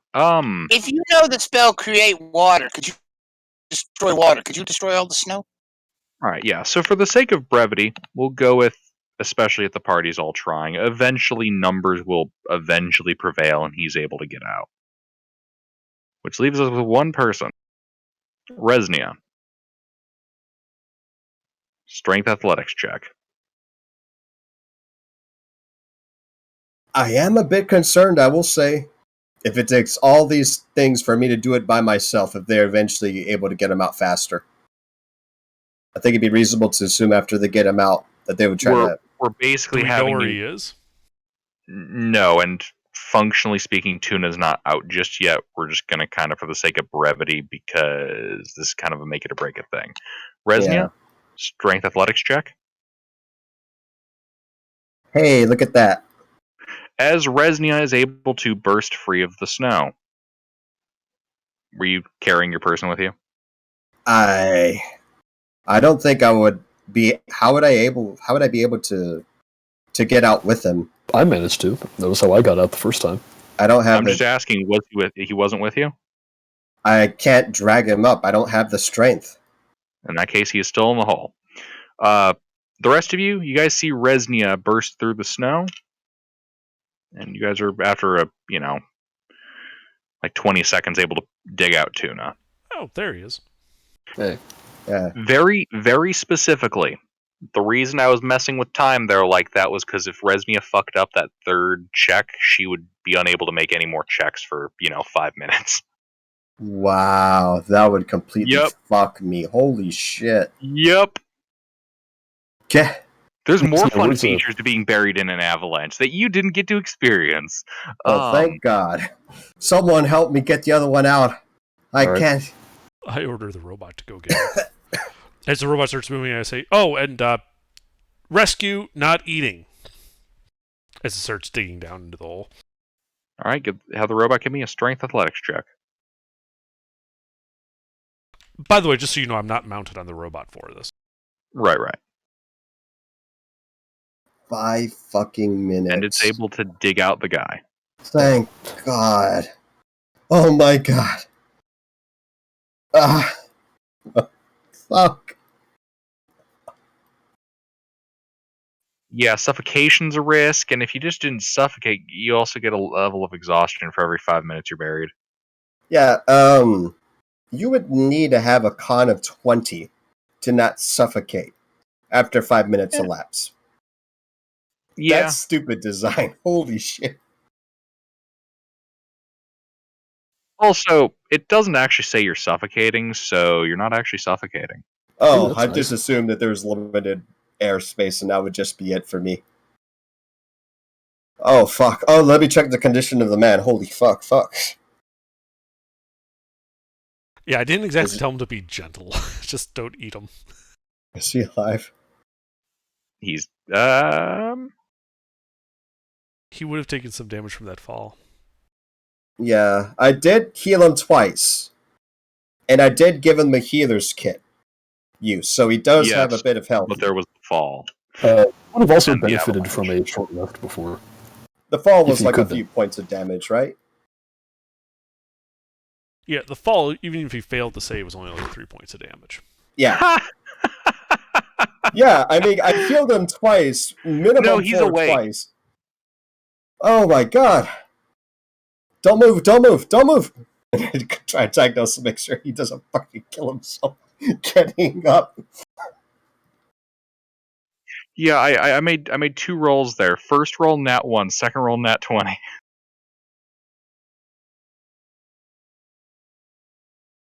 Oh my god. Yeah, he's coughing a bit. He's got his neck to the side. Can I use a healer's kit on him again? I'm not sure how mechanically that works. Normally, a short rest is required. Yeah, no. If a short rest is required, then no, nothing about this has been restful. But Well- didn't we take a short rest? Yeah, we took a But he short was rest uncon- before we went Yeah. in the thing. He wasn't conscious, though. Oh, that's. I don't know. Because you used the healer's kit. We climbed up the mountain. We took a short rest. And it's not like you healed him after that. It doesn't didn't, say you have but to be conscious to take a short rest. I don't know. It's up to the DM. I can see tell an you argument this: either it way. wasn't restful for him. Fair enough. I'll go ahead and use Hands of Healing on him on his forehead. All right, You'll get 5 more hit points. hooray! He gets 5 more hit points. Also, if everybody here could give me a Constitution saving throw, Why? it's It against matters. exhaustion. Exhaustion. Yep. You've all just been thrown down a mountainside by an avalanche. Yeah, why is it exhausting? That was fun. We should do it again. Wear and The tear on the spirit is body. willing, but is the flesh. Precisely. One point of damage, and then I had my robot dig me out? Yeah, avalanches don't exactly do a lot of damage. It's kind of weird. I mean, from a design perspective, that's probably to keep them from insta-killing low-level parties. Precisely. Yeah, I was expecting the avalanche like full on just to do like I don't know what is the 4th level spell that does bludgeoning and cold. I was expecting that. I think it might actually be called Avalanche or something. It might be a 5th level spell actually. Now I'm thinking about it. I know the Hey, one you're thinking of. Gregor, you got to save Save. against Con. exhaustion. You What just am I try to saving for? outrun an avalanche, and then undig yourselves from one. That's kind of tiring. You know what? I can handle con saves. Do it.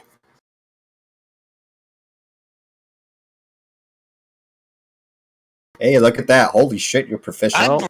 I am proficient in con saves. The elf is beefy. Tuna and Gregor are not taking any levels of exhaustion. Everyone else takes 1 level of exhaustion. I mean, the elf runs for a living. You know, he's racist, so he has to run a lot. So, Gregor, you I know, was so going to he's thank you. very good at. I was going to thank you for getting us out of that situation back there, but somehow you've already managed to make it back on my bad side. In record time, I might add. Oh my god, I thought I was gonna die down there. How's the halfling? Yeah, did it live? I have a more pertinent question. Has the Yeti undug itself yet? What makes you think the Yeti fell? They live on a mountain. I mean, yeah, The their Yeti view probably is just snow. ran right into the cave. That's why they live in there.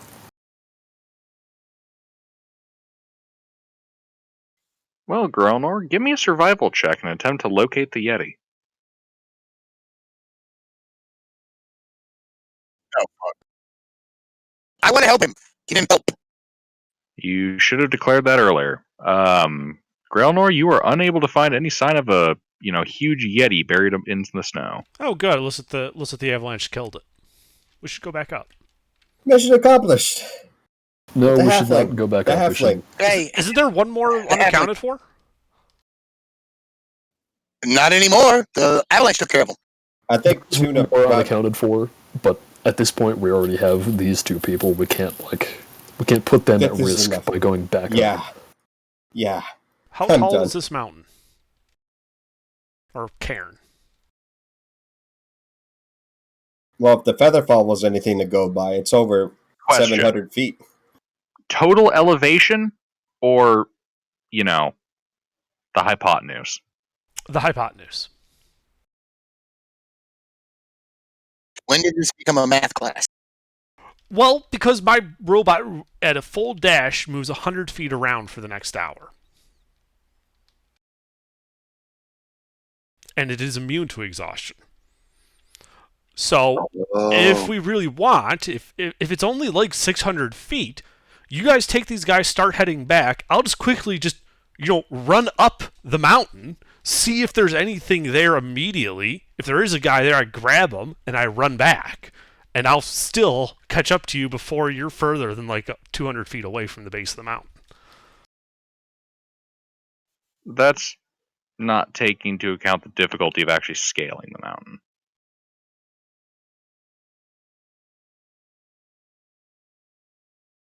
Okay. It's a mountain. Is it a mountain? It is a mountain, functionally.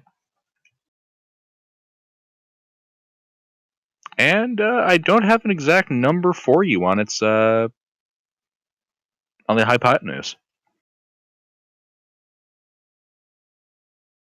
Well, does it say how wide it is at the base or anything like I'm that? looking at the map. Nope. On the map, it looks like it's about 4 miles diameter. That would be enough information. So like 2 miles radius. If you see what's the grade like on it?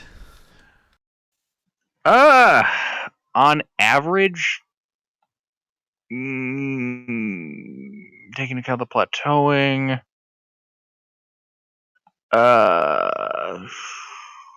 that's kind of a tough one because it has a lot of like sharp 70 to 80 foot angles on this thing, but it also has a lot of plateauing. So it's stepped, is what you're saying. Yeah, it's kind of stepped. Hey, I know how we can move now. I got it. I know how we can travel. I'm looking at you with an eyebrow raised. Tensa's floating disc. That lasts for an hour, right? Doesn't that only have a range of self? Yes. No, it follows me, right? If I cast it, it'll follow me. So if I ride with you on the thing, aren't you an elf? Oh yeah, I am an elf. Okay. The robot is a medium-sized creature. Oh, okay. That ain't gonna work then. You could cast it. Oh, you don't know how to cast. Correct.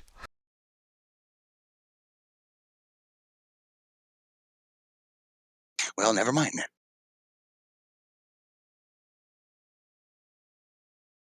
So it's probably about 1,000 feet up, would be my guess. Just looking at the map and what you've told me.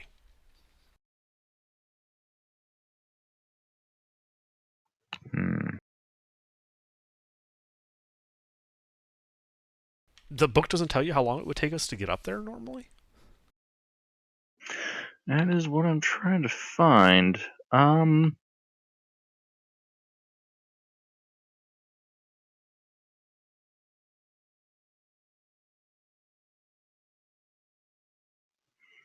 Because they do give me a lot of measurements. I just don't believe the cairn is one of them. Do.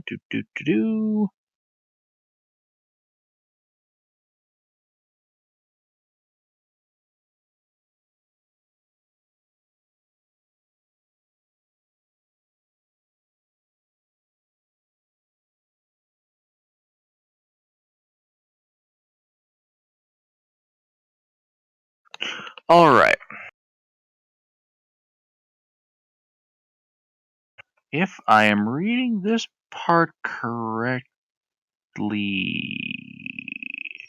one moment. Okay. It does give me a distance from one of the points on your journey up as 1,000 feet to the base of the mountain. Okay.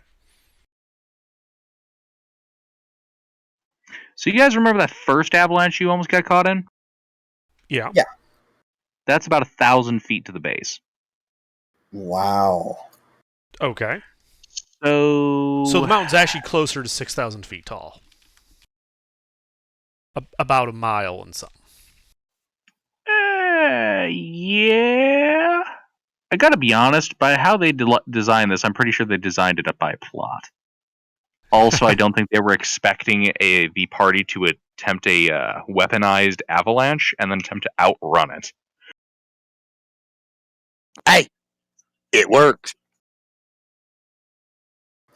Well, Grenor, if you're really insistent on trying to do the right thing, I'd like to help. I'll fly up with you, see if we can, if I can. Well, the whole Catch point anyone. of my potentially running up, was simply that I can. I cast Longstrider, so it gives the robot 100 foot with a dash for 1 hour. So if we assume we've lost 10 minutes of that, so we got 50 minutes of it. So that would be 500 rounds at 100 feet per round. That'd be 50,000 feet of linear distance it can cover. And if we assume Before it has to reduce it to a normal speed. Yeah, and if we even assume that's all on difficult terrain, that's what, 25,000 feet of linear distance? Yes. Okay. I can see this being attemptable. Okay. Now that's taking an hour to do it in total. So it's more, if it's, say, you just to keep the numbers round, let's say it's a 12,500 foot tall mountain. It would take me the remaining time of Longstrider to basically run up and run back down. It would take 50 minutes. Okay. At which point the dash speed is reduced from 100 feet per round to 80 feet per round. But at that point, I'd be on flat terrain and could probably catch up to the party. But in this way, I could at least do a rapid recon of the mountain to figure out if there's anything worth, or anybody worth going up to the top for.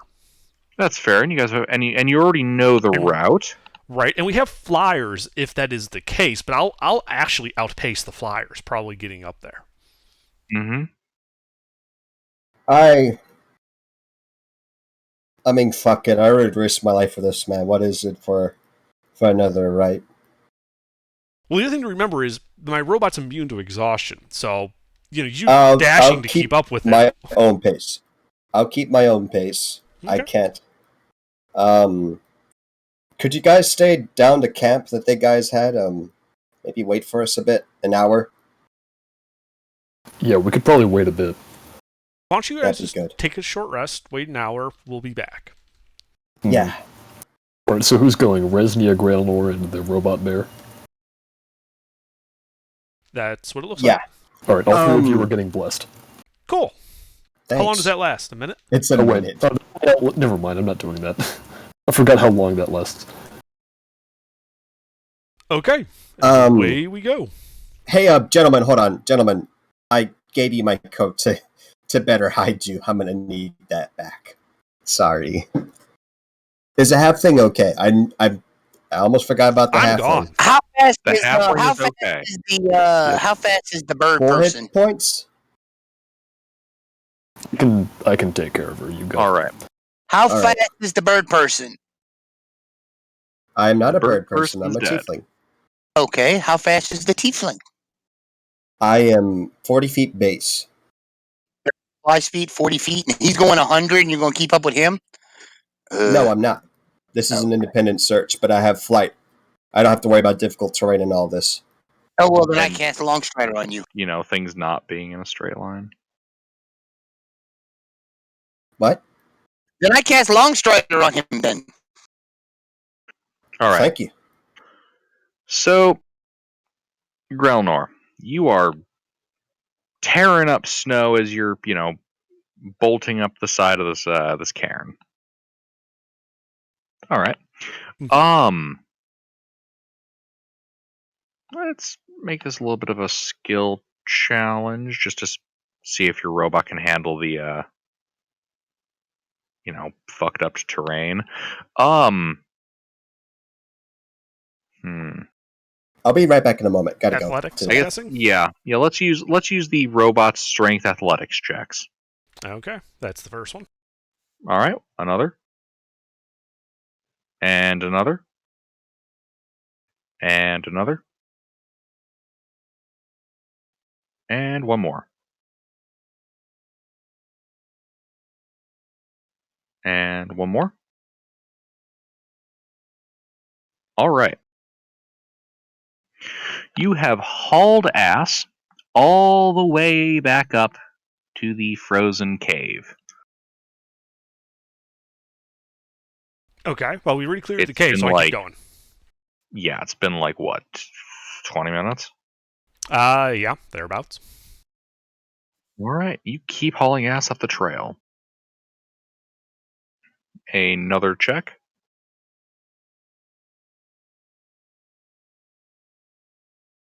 And one more.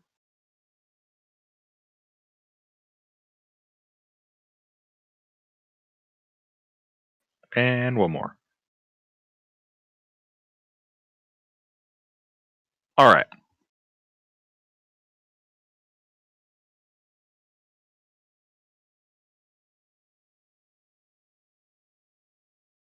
As you kind of make it out of the area where the avalanche affected, you kind of come across a section of mountain trail which leads you to the edge of a vast and deep crevasse with nowhere to go but down.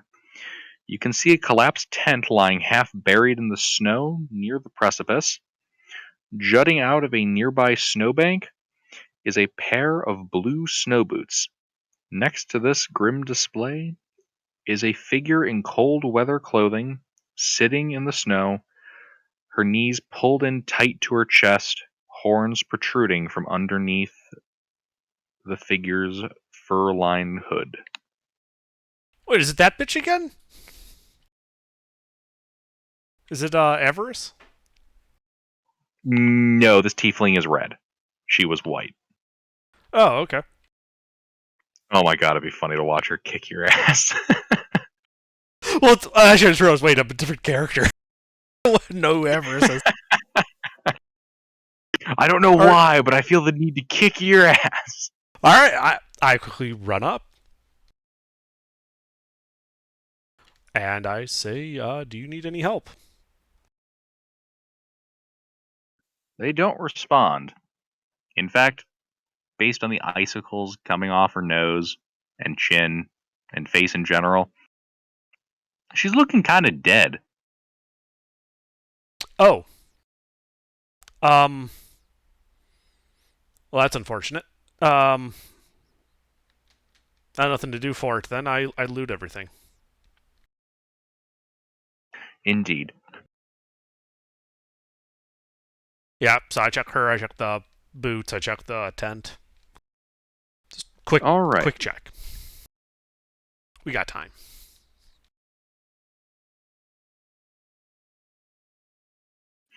All right. Well, as you kind of try to pull, I the do boots verify free- she's actually dead, though. Like, Oh yeah, she's dead. Okay. All right. Yeah. So you try to get the boots. You pull that free. No, I'm just checking head- to see like what they got valuable and shit. I'm not Oh. just taking the boots. Unless the boots Okay. look particularly valuable. I mean, they do look like some very nice blue boots. Okay, I take the boots. All right. You pull on the boots, kind of pulling out of the snow a headless dwarf body. Ah, well. But So you it got the goes. boots. That's the real victory. Yeah, I here. got the boots. That's the good thing. Empty wineskin, a half-eaten block of goat's cheese, a pickaxe. You find a potion vial and a leather-bound spell book. Okay. I grab both of those. Anything else? Nothing else. That was on just the dwarf, or that was both of them? That was both of them. Anything in the tent? There is nothing in the tent. Okay. Mount up, and I ride. All right. I'm back. Now, on the way down, I imagine it would be faster because for like the steep sections, I can just toboggan the robot down the slopes. Mm-hmm.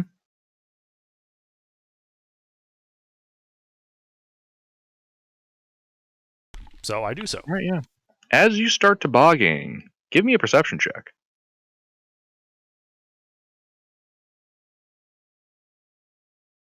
Do you want me and my robot to make separate ones? So we have separate perceptions. Sure. Okay. So this is mine. This is the robot. And for what it's worth, the robot is, it cannot be surprised. All right. Well, you go sliding over a section of snow. You don't see anything out of the ordinary there. All right. Excellent.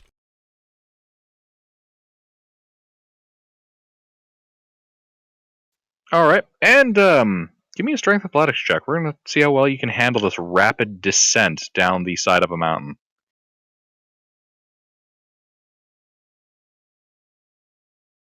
All right, another.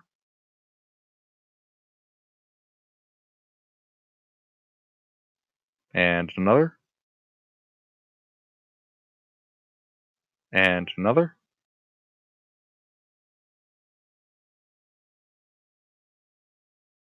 I don't know if that's right. It is. It I rolled think a it 20. is. Okay. It just because I accidentally slapped the slash with the enter key, it added some comment to it. Okay. All right, yeah. So you were able to toboggan your way all the way to the base of the mountain without any kind of unfortunate incidences, such as tumbling over the side of a cliff and taking large quantities of fall damage. Oh, that would have been fine. I have Featherfall. Rat bastard. All right. Like, I'm crazy, but I'm not stupid.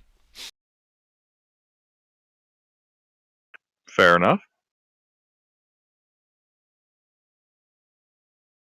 Well, you've made it to the bottom of the cairn with the rest of the party. Cool.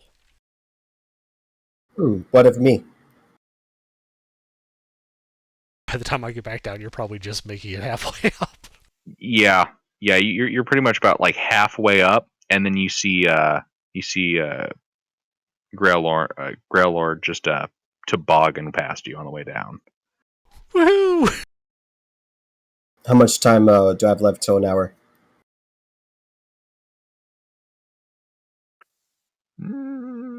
About 20 minutes. I haven't seen anything so far. Give me a perception check.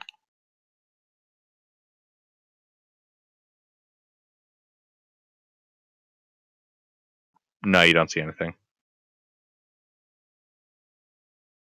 I'll push 5 more minutes. If nothing, then I'll just go back down. All right, Start give me another control falling. perception check.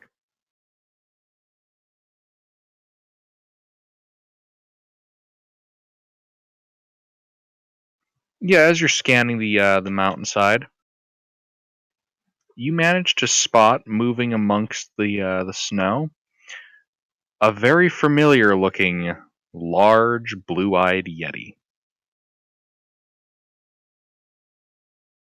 Interesting. I am in the air, correct? Yes. How far away is he from me? Several hundred feet. How fucked up does he look? Give me a perception check.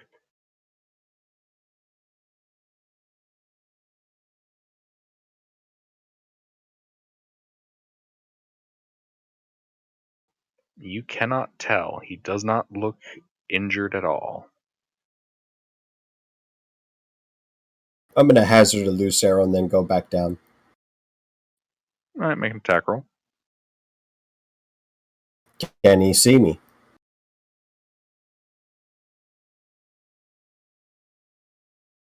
Because it does affect it to hit. I know, I'm checking. He does not see you.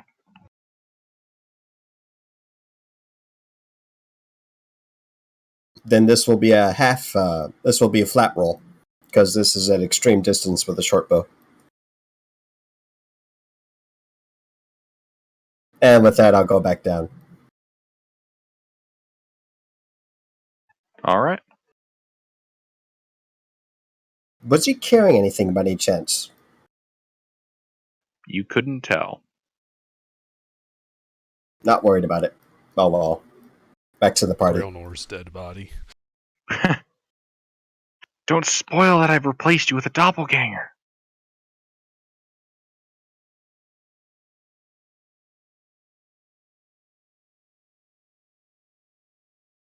Are we still with Grailnor and Resnia?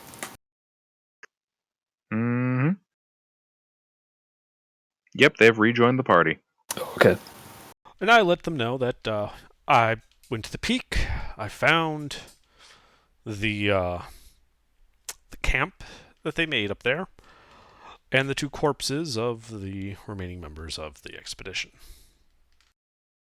Damn shame. Well, we saved as many people as we could. Indeed. Yeah. All right. Are we back at the base camp now, or have we just been sitting here? Yeah, you guys can try to make your way back to the base camp. Or Okay. you can be sitting there, whichever you'd prefer. I think they said they wanted to meet at the base camp, so that's probably what we would have done. Alright. Give me a survival check as you attempt to find the base camp. All right. I'm not great at Avalanches this. do tend to obscure the rather generic-looking terrain. I'll go ahead and help since you pointed it out to I'll Well, no, fly we would above. have. Well, you said before you left that you wanted to meet us there, so we would have been Yep. doing this while you were gone. Oh, I see. Okay. For you, finding the base camp should be pretty trivial because you can fly.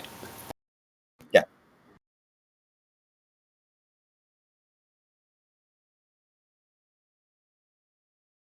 Well, it's a good thing the paladin with 6 wisdom took expertise in survival to have a +2. Alright. Yes, you were able to find the base camp. It was thankfully not buried by the avalanche. Excellent. Are all of the axe beaks still here? Yes, they are currently all huddled together, like All right. penguins. I left them 2 days worth of rations for the entire team. How much have they eaten? All of it. God damn it. At this rate, we're going to have to sell them for slaughter. Just kidding, I would never do that to you.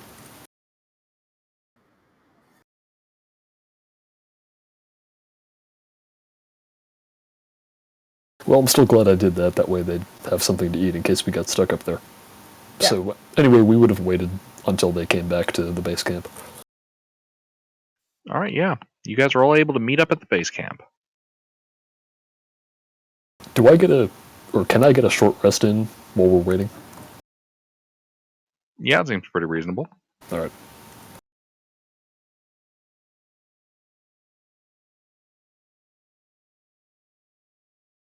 Hey, that's nice.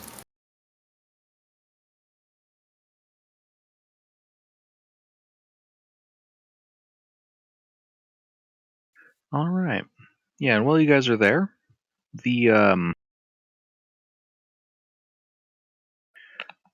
guy that took the fall, he introduces himself as Garrett Valiern, And the halfling, she introduces herself as Pirlo Fishfinger. No, thank you.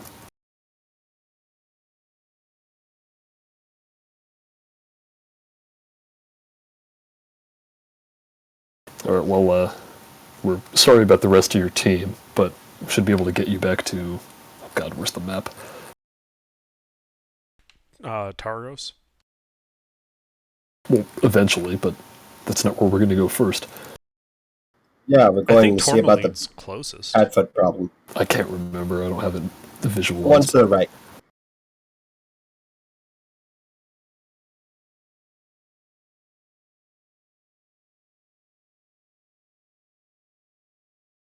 I think it's Carcon.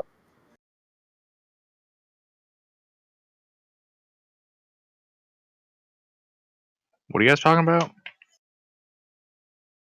Yeah, Hunter's right. It would be Tourmaline.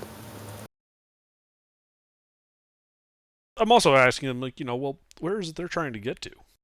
Like where's home?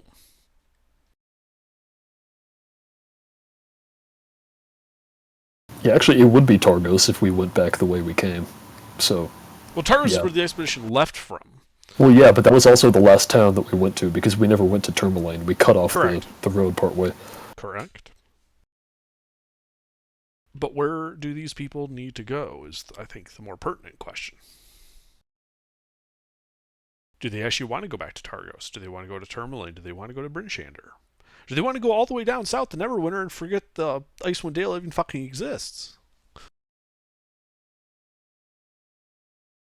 What? Why would anyone want to do that?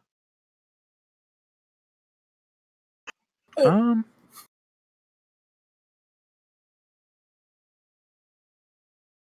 checking really quick.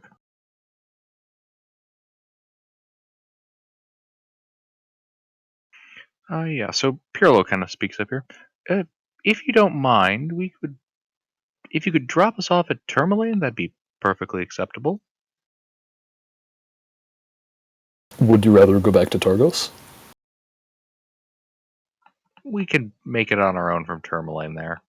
Well, I'm asking because that's probably where we're going, right? Why? To the What's rest of the party. Targos? Yeah, Targos was where we left from. Right, because that's where the expedition was. The expedition was the reason we went to Targos. Right. I thought the plan was to return to Carcon as soon as this thing was done, but if these fellows need to go to Tourmaline, it's not a problem. I'm trying to remember what we were going to do after this because we had a plan. For a Padfoot problem because it was near Kelvin's cairn. That's right.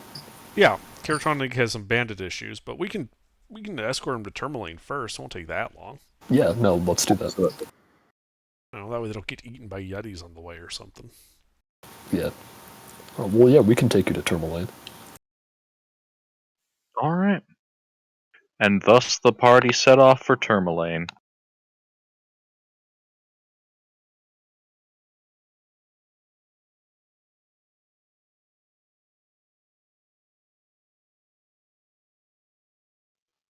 And you guys are able to make it through the blowing winds of the tundra. You're able to make it there about 2 hours after the sun sets. Cool.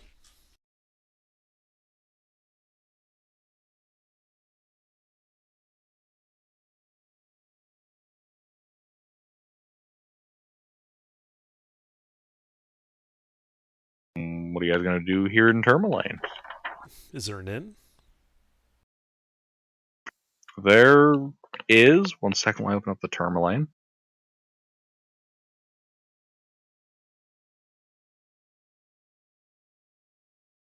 Well, while you're doing that, I'll also, wish Garrett and Perilou, safe travels.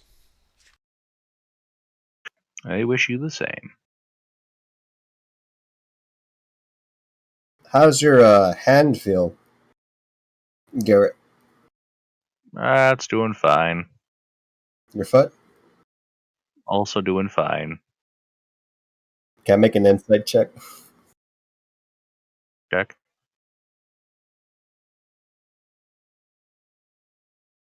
Yeah, he's fine. Okay, good. Well, you guys take care. And they wish you the same as they wander off into town. And then get eaten by a Yeti.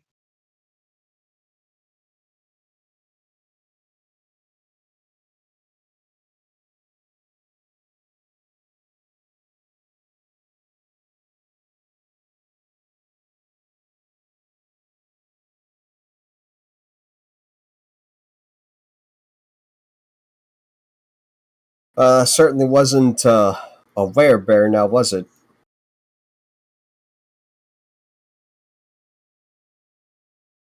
A werebear? Yeah, remember, that's what this whole thing was about. No, actually, I had completely forgotten. Uh, Yeah, I can imagine a werebear, or a Yeti being mistaken for a werebear. yeah. Makes sense.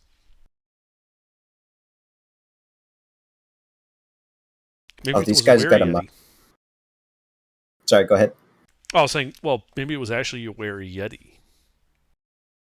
I shudder to imagine. Good thing no one got hit, right? Hit by the Yeti? Yeah. I got hit. Oh my god! Oh no, you're going to turn into a were-yeti. Why didn't you say anything? I Oh my mean, god, I'm so sorry, I didn't even notice. Oh shit, that's right. He did hit you. Dragoon, I need a Constitution saving throw from you. I mean, there's nothing for it. We're going to have to drown you in the lake. It's the only way to be sure. Don't be so cruel. What? It's probably just a tall tale, but it's What, you nonsense. prefer decapitation? Well, Gosh. hold on now. Yetis sink in water, right? So what else sinks? Dragoon, Churches? Constitution saving throw.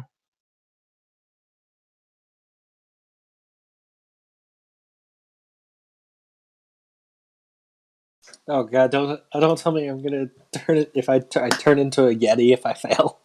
Yeah, 1 second. In case, Dragoon, if you have any that have your wounds healed, I can help. I mean, I we can help took with a the pain. short rest, so I'm fully healed. Yeah.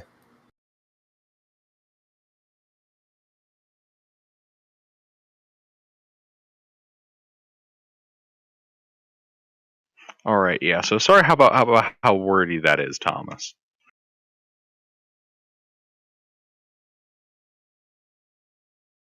No. Hey there.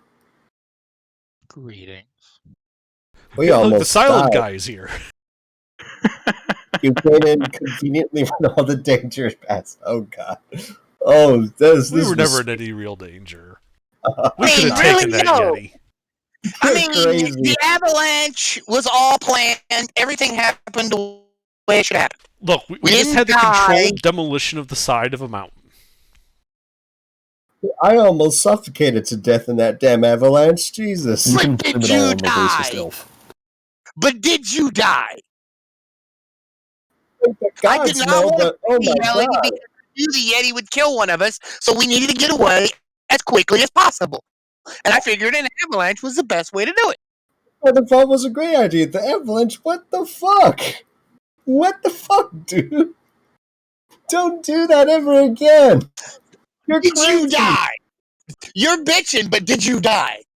You're still alive, right? You're stupid. If a plan works and it was stupid, the plan is stupid and you're lucky to be alive.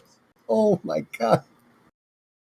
Guru, if I find myself on a You mountain said with you yourself. again, and The you do that plan again, I'm going to ride you to the bottom. Gregor's into that. Very kinky. Thank the gods we're fine. I'm gonna get a drink.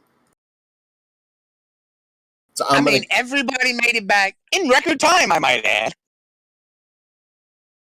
Yeah, once we're in the bar, I'll begin regaling our two new friends and anyone else who happens to be within earshot with the brave tale of how we rescued them from the Yeti's den and barely escaped from the mountain.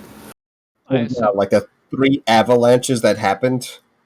Don't forget Yeah. that. We got a long rest sometime between the last time I played and now, because I don't remember playing in a while. Do you, No, we do you had it. remember an expedition to Targo, from Targos to the cairn? I don't. Then I do believe we had a camp at one point, and he would have had a long rest. If he hasn't met the new guys, he's definitely got a long rest. I don't know who any of you are. Sober than you're rested long. Very good. No, you know who I am. Yeah, I know who Tuna is. I think you were also there when a whole bunch of people died to that mammoth. I was listening. I helped in that. I think I showed up at the end of that fight. You did. I think that's Yep. like the last thing I was involved with. Yeah. Yeah, Well, you showed it. There's now a couple of crazy gnomes that have joined the party. Yep. This is There's a gnome with a flamethrower and a gnome with a metal bear. You have another winged tiefling in the party as well. Very good. One that is significantly stronger than me. So we've got close air support, artillery, and mechanized infantry. Yeah. One of them is just playing a Borderlands 3 character, That's fine. Who? Grailnor. I've actually never played Borderlands 3, so I have no idea what you're talking Me neither, but I saw the trailer for the game, and one of the heroes in that game has like a giant robot, and it's called the Iron Bear.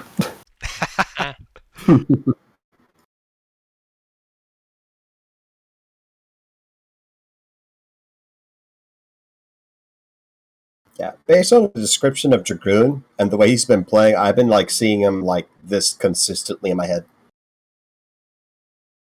Yeah, that does look cool. I like that the body proportions are also kind of gnomish. Like the Meanwhile, head is too this large. is Grailnor. Yep. Mick, I think the funniest thing about the image you chose to use is that you've also used that to describe Romulus. Yeah. Both of you like fire a lot. A lot. Actually, speaking of fire, hey Thomas, something you might want to look into is oil. Flasks of oil. Lamp oil? Mm-hmm. It has certain utilities. So what you do is you mix the lamp oil with gelatin.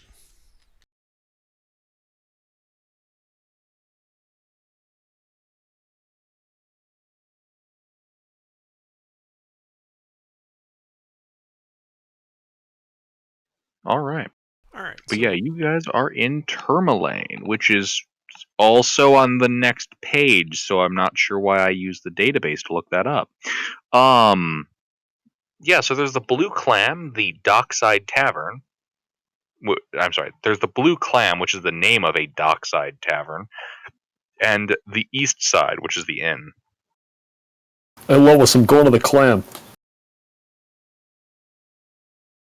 all right, I go to the east side. All right, you head to the inn. Can I buy oil in this town? Yeah, it's a major town. Oh, are things still open? I want to buy a tent before I forget. That would be a good idea. Is there a map? Yeah, he just posted a map of Tourmaline. Oh, I can't see. No, you're out of the avalanche. You're no longer blinded. I'm only still in the avalanche in real life.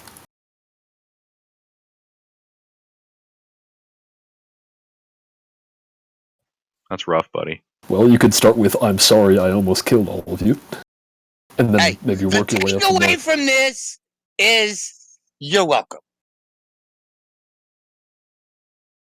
I don't know if I should hug you or beat the shit out of you with what you did. The answer is yes. You know, I might have done that earlier today, but then you buried me in an avalanche twice, so I think you've more than made up for it. I assume there's a blacksmith I can sell the battle axe and pickaxe to. Okay, the second time was accidental because I was trying to free myself. You just got in the way. I'm also gonna buy a shovel.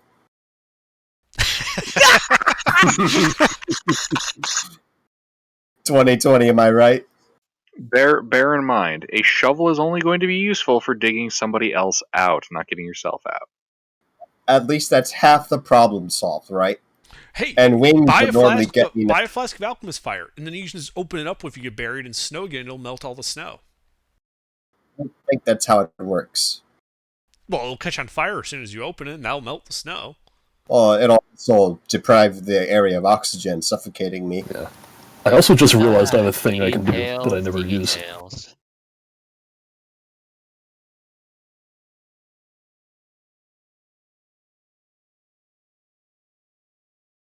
I do have a For the question offer. for you, Gilbert. Mhm.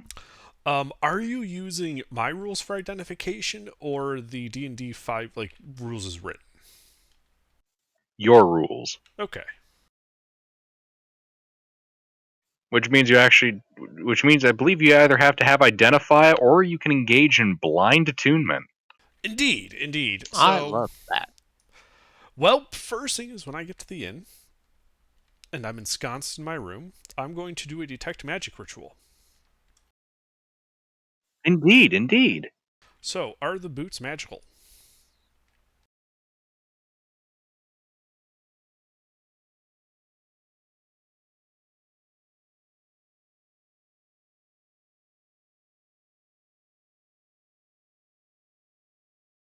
Oh no, they're cursed! I haven't put them on. I'm just asking you, does detect magic ping them? Boots of explode upon detect magic? What? They might One be. second. Let me flip over to that. The boots are forced to quit.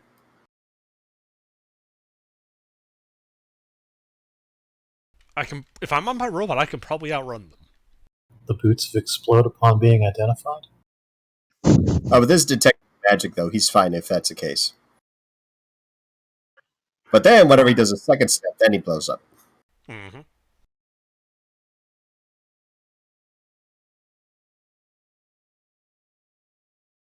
I'm also, while you're looking it up, I'm also going to Yes. ask about the vial and the book. Okay, so yes on the boots. What about the vial and the book? The vial, yes. The book. I don't know. Are wizard spell books magical? Generally not. Then no. Okay. So, first off, I would like to taste the potion, just like like dab in the finger, kind of taste it, and use that to try to figure out what it is. All right, yeah. So you know that this thing is full because it feels like it's full, but you can't actually see anything inside. But you stick your finger in, you get a little dab, and you can see that the spot on your finger that's wet is no longer there. Part of your finger is missing. Do I still feel it, or did it just get disintegrated? It is still there. Oh, okay. I know what this is. Thank you. Wow, that is some seriously powerful acid. It even destroyed his nerves. Right? Whoa. Good thing I didn't drink it. Shit. Yeah. Would have just gone right through me. It's a corrosive and an anesthetic. Okay. Seriously, he takes a swig of that and he just disappears in front of you guys. He's just gone. Not even any dust. Potion of permanent invisibility. That would be awesome. Potion of permanent invisibility is the talking voice. All right. After that, I open up the book.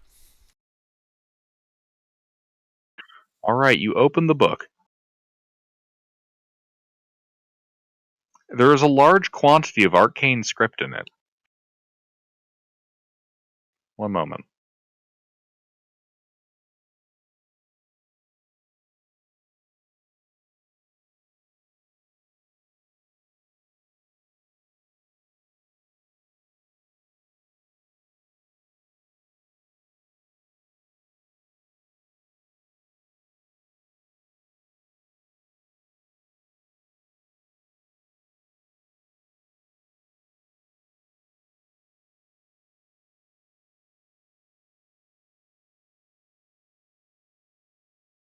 It has the following spells in it.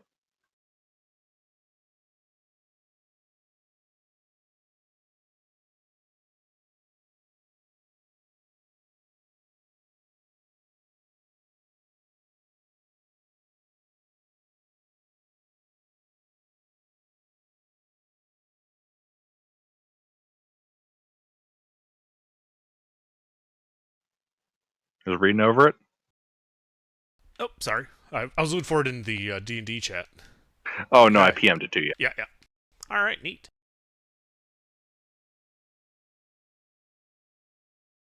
Good to know. Good to know.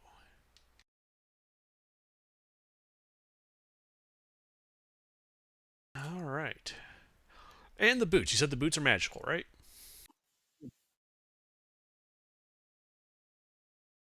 Yes? No? Yeah. Okay. Um.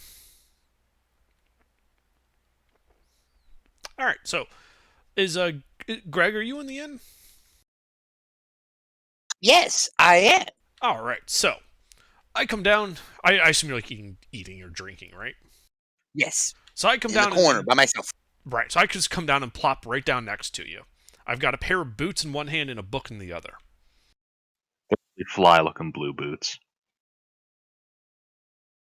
Give you that look like, are you lost? You know, Nope. I'm exactly where I you're a want to be. gnome. You're a gnome, right? Yep. What do you want? Well, I bring a present and I have a request. Speak. Okay. I'd like you to identify these boots. The book is a gift.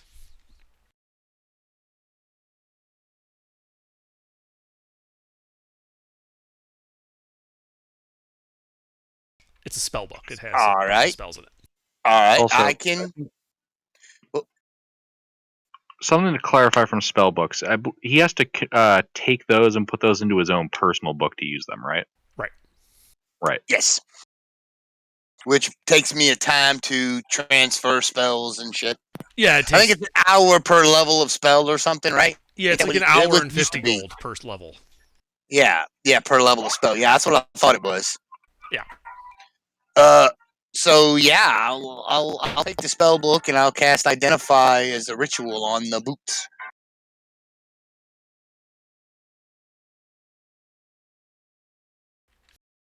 Okay. Great. Mister, I did PM you what the contents of the book are.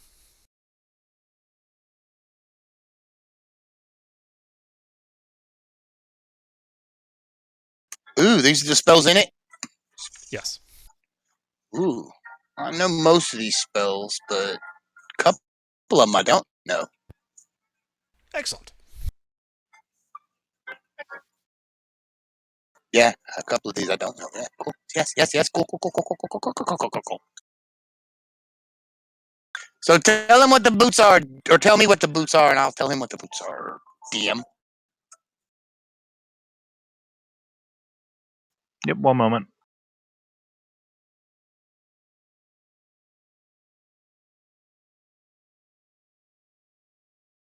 Ooh.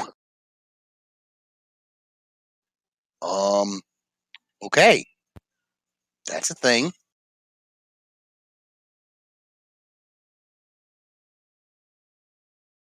What are they? Vecna's boots? I'll take those. I'm sure it's fine.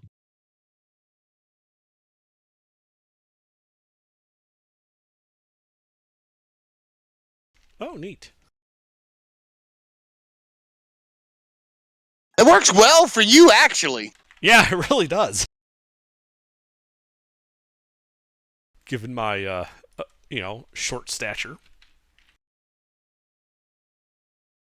To make you taller or something? Nope, but they are some fly boots. Really nice shape. Really nice.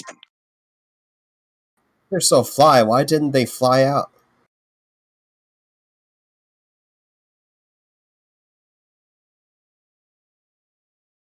So yes, I will be attuning to these. I imagine these things are great. I don't think actually everybody in the Well, except for me, I can't. Well, no. I mean, I could use them, but they wouldn't be. They're boots of striding and springing. Oh. Yep. So if I'm ever dismounted, I no longer have my 25-foot, crippled speed. I can actually move 30 feet per round. I like the fact that you keep that movement speed even if you're encumbered. Yes. Or wearing heavy armor. Yep. Well, that is very useful for specifically you. So I'm glad that you found those. Mm-hmm. Neat. Those are boots of that basically solve the question of which is faster, jumping everywhere or dodge rolling everywhere, God. or sprinting. I mean, they give you 3 times the normal jump distance. So, yeah. Well, I guess Grailnor is just going to be Half-Life 2 strafe hopping everywhere. I mean, if I'm reading that right, he basically has up to 30 feet of jump distance. Let's see. So normally your jump distance is your strength score times. Is it just your strength score? Yeah, your strength score straight ahead. This would multiply that by 3. So actually, no, my jump is still only 24 feet. Oh, 24 feet. It is still technically faster for me to be riding around on my mount. But if you gave it to a monk could use his dex to jump instead of his strength. Yeah. Yeah, I'm much more interested in the fact that it's 30 feet of movement even if I'm encumbered. Yeah, that's the great thing about that, yeah. Yeah. Well, it doesn't really matter, though. Jumping still consumes movement. Oh, right, yeah, but right. it's purely for the purposes of being able to bunny hop everywhere. I mean, come on. Oh, yeah. Yep. Cool.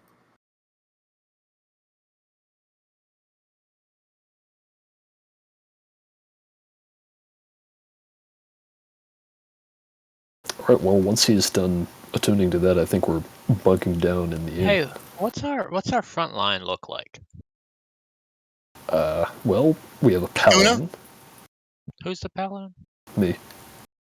Tuna is a paladin? Yep, he is a level 3 paladin. Interesting. And the crazy All right. gnome. Crazy gnome with the Second robot crazy bear. gnome. Yep. Another the crazy gnome. I'm an elf blade singer. I am a monk. Okay. So monk Okay. online, yeah. So we have a lot of martial potential here. Okay. Let's see. How many marshals is that? Technically, that's only 2 marshals, I think. Well, I am going to multi into fighter though, so Yeah, I was counting. I mean, I just haven't done it yet. Yeah. But Technically, Grailnor is an artificer. I hit things with I my fist. believe Dragoon is as well. Yep. So Okay, that I'm would just gonna do basically that. be Resnia and Tuna as the actual martial classes. Well, Monk and Paladin. paladin isn't really a martial class, but It's more of a martial class than artificer. yeah, it's a frontliner, but blade. it's not a martial. Like, it's spellcasting. Yeah, I mean, I've built Grailnor to do frontlining. Like, that's why. I mean, he you're a has an half AC caster, 19. but still. Ah. That is a tanky artificer. He's AC 19 Alright. Sanctuary and Shield. Very nice. That's the spell I need to pick Wow. up. Sanctuary. Oh, well, I think we're going to bed. I just have something to give to somebody, but I'm trying to figure out who. Let's see.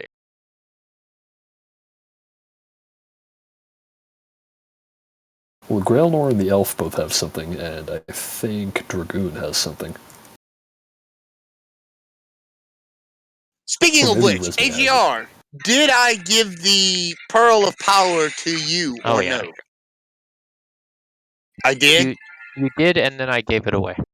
Oh, okay. Who did you give it to? Whoever was like, "Hey, I want it." I don't remember who now. And then the party lost a magic item. Well, I mean, And that was poor important because guy. I used that to cast. That's how I used that to cast. I'm assuming I used that to cast Okay. Identify. What I remember Is that the doing is I only gave it to pearl we Hans, have? and then he gave it to Gregor. So I think Gregor should have it. Oh, okay. Hey, Under. Okay. On Saturdays, we misplace our finances. On Mondays, we misplace our magic items. Okay. I don't know what you're I talking mean, about. I it's know on my exactly where my character magic sheet. items and my money are. It's on my character sheet, so I just didn't know if I left it on there or forgot If to it's take on it your off. character sheet, that means you have it. Okay, good. No, you cannot use this to clone items. No. They patched the item dupe glitch. All right. So Tuna, Hans is going to produce a little like black necklace and give that to you. Ooh. And what does this do? It literally materializes out of his hands. Yeah. If you fail an ability check, you can add a D4 to the roll. Oh, that's Oh, that is very useful. And you get well, I think that's two uses of that per long rest. That is very useful. Thank you, Hans. my return. Ooh, If fancy. I just met Hans, I would not take this or put it on my person, but I've known Hans for a while. So I'm going to trust him. It's been like a week. It's been a while. Yeah, that's an Oh, yeah. unusually long life for He's Esmondale. very weird, but you have slept in the same room as him and not been murdered. So Yeah. that's a good sign. He's not a racist elf who almost killed me today, so I think I can take him at his word.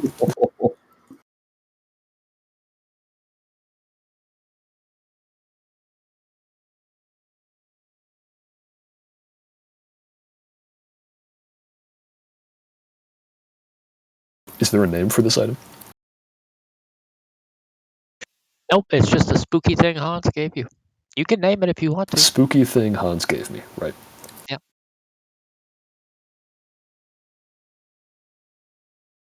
Does this Yeah, it's a require little- attunement? Nope, just a little amulet. That's cool.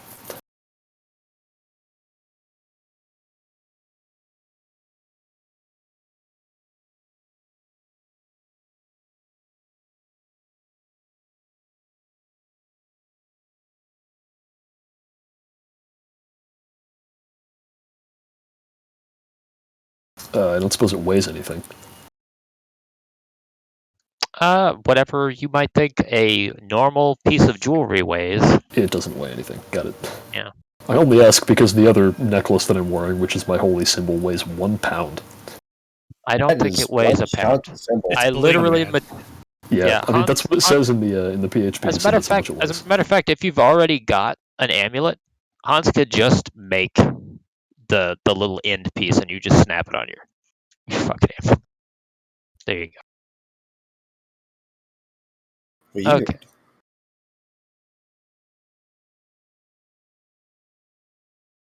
So I think we spend the night at the inn. Indeed, you spend your night at the inn and wake up feeling rested. Cool. You can all mark off those points of exhaustion I gave you. Yay. Hey, we got magic items that weren't cursed.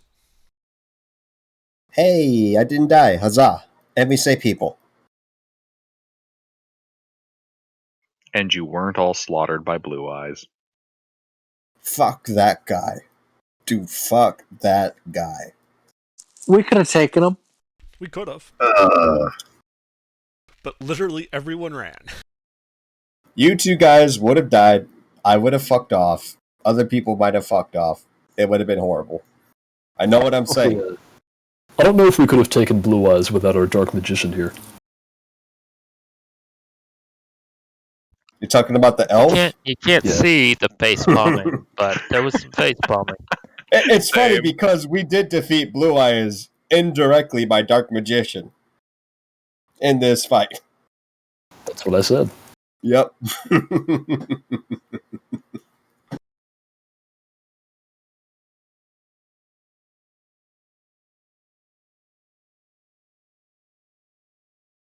Well, Blue Eyes White Yeti.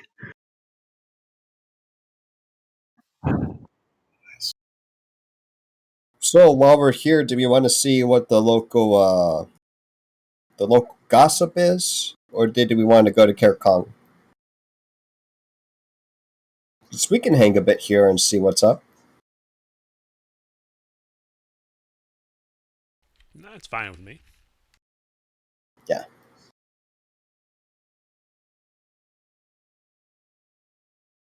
You guys are hanging around Tourmaline? Well, we're seeing what the local gossip is.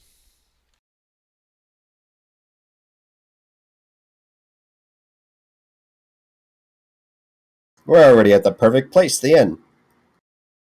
Indeed. But Oh, yes, and general information about Tourmaline I forgot to include initially. Population, 600. Sacrifice to Arl, Warmth. Rivals, Bremen, Lonelywood, and Targos. And the speaker is Auris Mastu. oh, these names. I know, right? Just give them normal people names, god damn it. Yeah, that's why I have to come up with like some kind of dumb pun or stupid nickname for all the NPCs, because I'm not going to remember them otherwise. That's fair.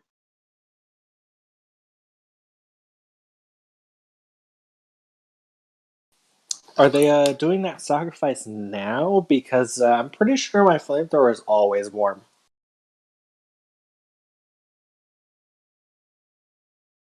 They would have approached you if it was You a know problem. what? It's funny that you mentioned that. According to my calendar here, tonight and tomorrow night are sacrifice nights.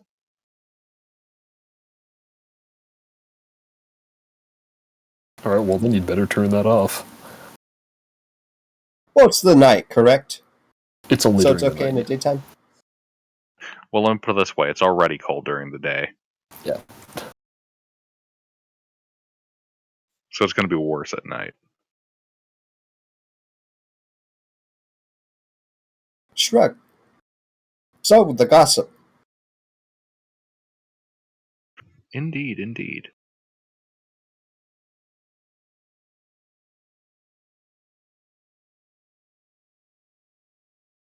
All right, actually, this is really convenient. As you guys step out of the inn today, you can see a human boy wrapped in heavy winter clothing, shouting news to everyone that walks by him in an obnoxious voice. Hey, look, it's convenient. No, seriously, that's what it says. The gemstone mine is closed because of monsters. Speaker Mastu is offering 50 gold to anyone who clears it out. Who will take on this scourge? Let's go. Could I make an inside check to see if this guy's just fucking around? I'd like Okay, to make read an his insight surface thoughts. Well, his surface thoughts are it's Guys, cold. it's the My toes are cutout. cold. Like you don't read his surface thoughts. We go to the town master and read his. Well, apparently you just read my surface thoughts, Grailnor. Let's go there right now. Exactly. The kid seems legit. He's a patsy. Of course he's legit. They paid him a copper piece to stand in the corner and yell some shit. He doesn't give a two fucks if it's legit or not. They paid him 2 copper. Thank you very much. Wow, he can live in squalor with that. Wow. You're there, boy. Go to the market and find the biggest axe beak you can. This reminds me of a thing. God, seriously, we were to try to do that, like, the ghosts of Christmas past, present, and future with you guys would probably attack the ghosts. We've already We lost take enough them. party members for that. Oh my god. I think I've seen this. It's a great watch. It's too Anyway. long, but they literally have that same newsboy.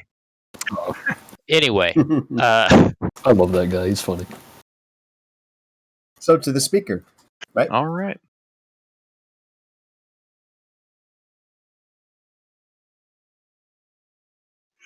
Yeah, so you go to see the speaker.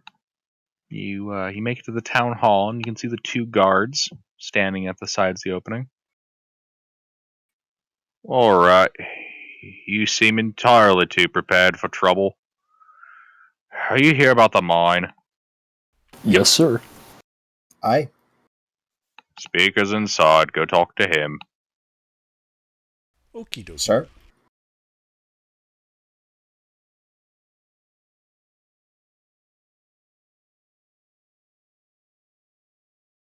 In we go. Indeed. You step into the town hall. You can see, along with a couple of the functionaries and sycophants that are here in the building, you can also see the speaker. It looks like he's finishing a conversation with a dwarf. Then kind of walks past you guys on the way outside. Oh, this guy's got toadies. Ah, hello, welcome. Welcome to our town. How may I help you today?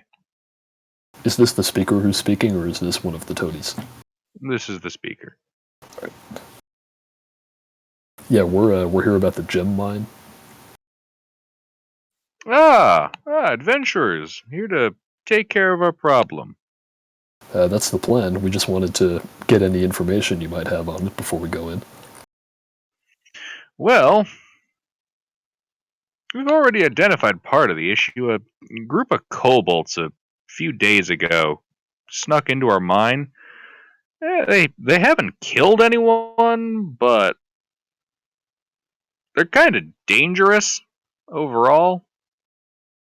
They made an effort to kill people, scare us off. Our miners, they don't want to head into the caves anymore, and quite frankly, we don't exactly have the manpower to spare to go do this ourselves. Right. Well, there should be a solution to this that doesn't leave anybody feeling slighted.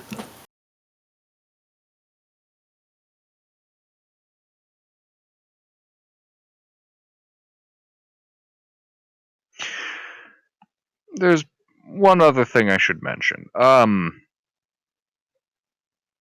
about a 10-day before the kobolds showed up, we had some miners disappearing. There's talk it might have been a monster from the Underdark. You know, that kind of ghost story nonsense. We don't think there's anything like that, but if you could try to put that rumor to rest while you're in there, that'd be greatly appreciated. Yeah, right. We'll make sure nobody's telling tales. One other thing, could you I am give us reading the directions to the surface mine? I'm thought. not familiar. If you follow the road just outside the east side, right by the woods, that'll take you to the mine. And when I say put to rest these rumors, I mean, please, if you could do an investigation, really nice, showy, formal-looking one that will get people to stop thinking that there are monsters from the Underdark crawling around our town. Right. You may have missed it because it got stepped on, but AGR did say he was reading his surface thoughts. All right. The surface thoughts seem to corroborate the same information. Very good. So, if it turns out that there is some monster in the Underdark, what would you like us to do with it?